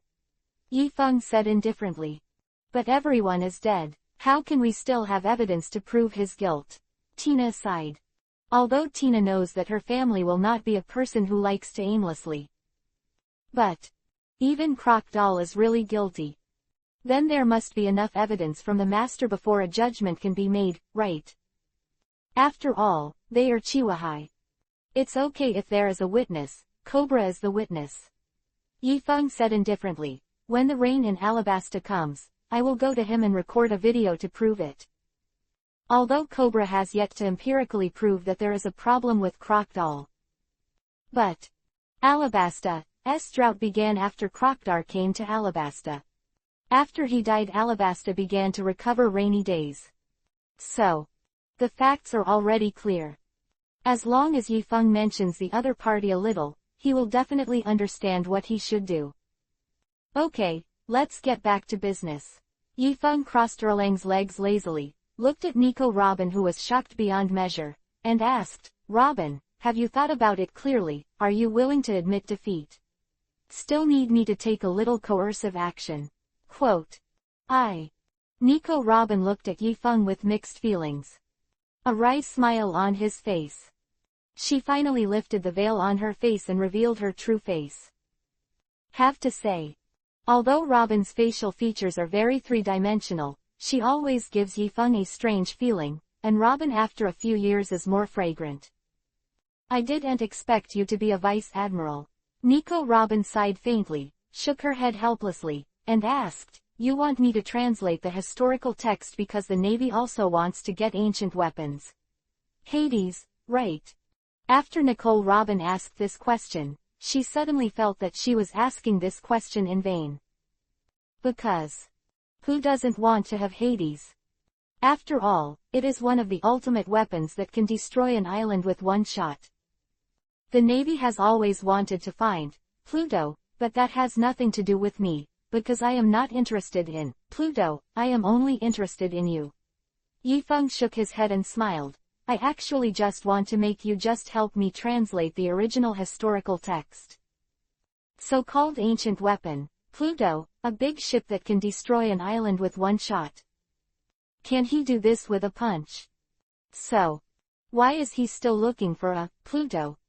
However, Robin is obviously not particularly convinced by Yifeng's explanation. To be honest, this is an ideological gap. Yifeng said the truth clearly, and people have to figure out what to do on their own. Who can stop this? Then, you show me the original historical text of Alabasta first. Nico Robin calmly analyzed and thought for a while, and finally made this decision. Although Robin doesn't know what Yifeng's real purpose is. But she is really interested in the rubbings of the original historical texts in Yifeng's hands, so she is going to agree on the surface first. If it's a big deal, won't she just write it out? Or, wrong location of Pluto, on purpose. For example, she said that Pluto is in Ralph Drew, with one piece of Roger Roger. If you have the ability, go find it. So, who can question what? Anyway, only she understands the original text of history. The question is written in the original text. You don't think it's possible to testify on your own. Then, the simple night wind handed over the complete historical text rubbing to the black-bellied Nico Robin. Lord Yefeng, when did you find the rubbing of the original historical text? Why don't we know it at all? Tina whispered in Yefeng's ear. You all just focused on eating at the time, of course you didn't know. Yifeng shook his head. Girls. Although his cooking skills are very good, some of the things he makes are delicious, but you can't patronize them, right? In life. Aren't there many more wonderful things than eating? Such a pity. The girls have too little experience in their daily life. Yifeng felt that maybe they should help them enrich their life experience in the future. Add some daily knowledge. Not much effort. Nico Robin has read the entire historical text rubbing. The contents inside made Robin feel his blood swell. Because this does record the place where Pluto slept. But what she never expected was that Pluto would be hidden in that place. That is to say, the real body of Pluto turned out to be that thing. After taking a breath of cold air, Robin's eyes flashed. She felt that a terrifying weapon like Hades should just let it continue to sleep in that place. Lord Yefeng, before I help you translate this historical text, I hope I can get a guarantee from you, otherwise I won't tell you what's written on it anyway. Nico Robin took a deep breath. He sighed, his eyes fixed on Yifeng's eyes. This means that the night wind is relatively upright. If not, dare to meet the eye contact ninja like this, all kinds of demonic illusion have already been arranged. Tell me, what do you want me to promise? Yifeng asked, looking at Robin. If you are really interested in the original historical text, then you can't arrest me after I translate the original historical text for you. In this way, I can tell you the contents of other historical texts in the future. Nico Robin is taking a gamble. She bet on Yifeng's curiosity. As long as Yifeng is really interested in the original historical text. So, Nico Robin is Yifeng's only hope. I've said it a long time ago that I came to you to be a crew member on my ship, not a ball offender on my ship, so why would you ask such a silly question? Yifeng looked at Robin and smiled softly. Obviously, Yifeng is not interested in the historical text itself, but he is interested in Robin because he wants to save Robin. Be your crew member. Are you serious? Nicole Robin raised her brows. When Yifeng's identity was revealed by Kay Rockdale, Robin always believed that Yifeng's so-called letting her aboard meant imprisoning her. Stand up. After all, she is a wanted criminal by the Tianlong people. How could she become a crew member on the Vice Admiral's ship? Of course I'm serious about finding excellent crew members. Yifeng looked at Robin solemnly and said, "Don't hesitate, you boarded my ship and became my crew member, and I'll take you on a tour. Isn't it delicious to collect historical texts from all over the world?"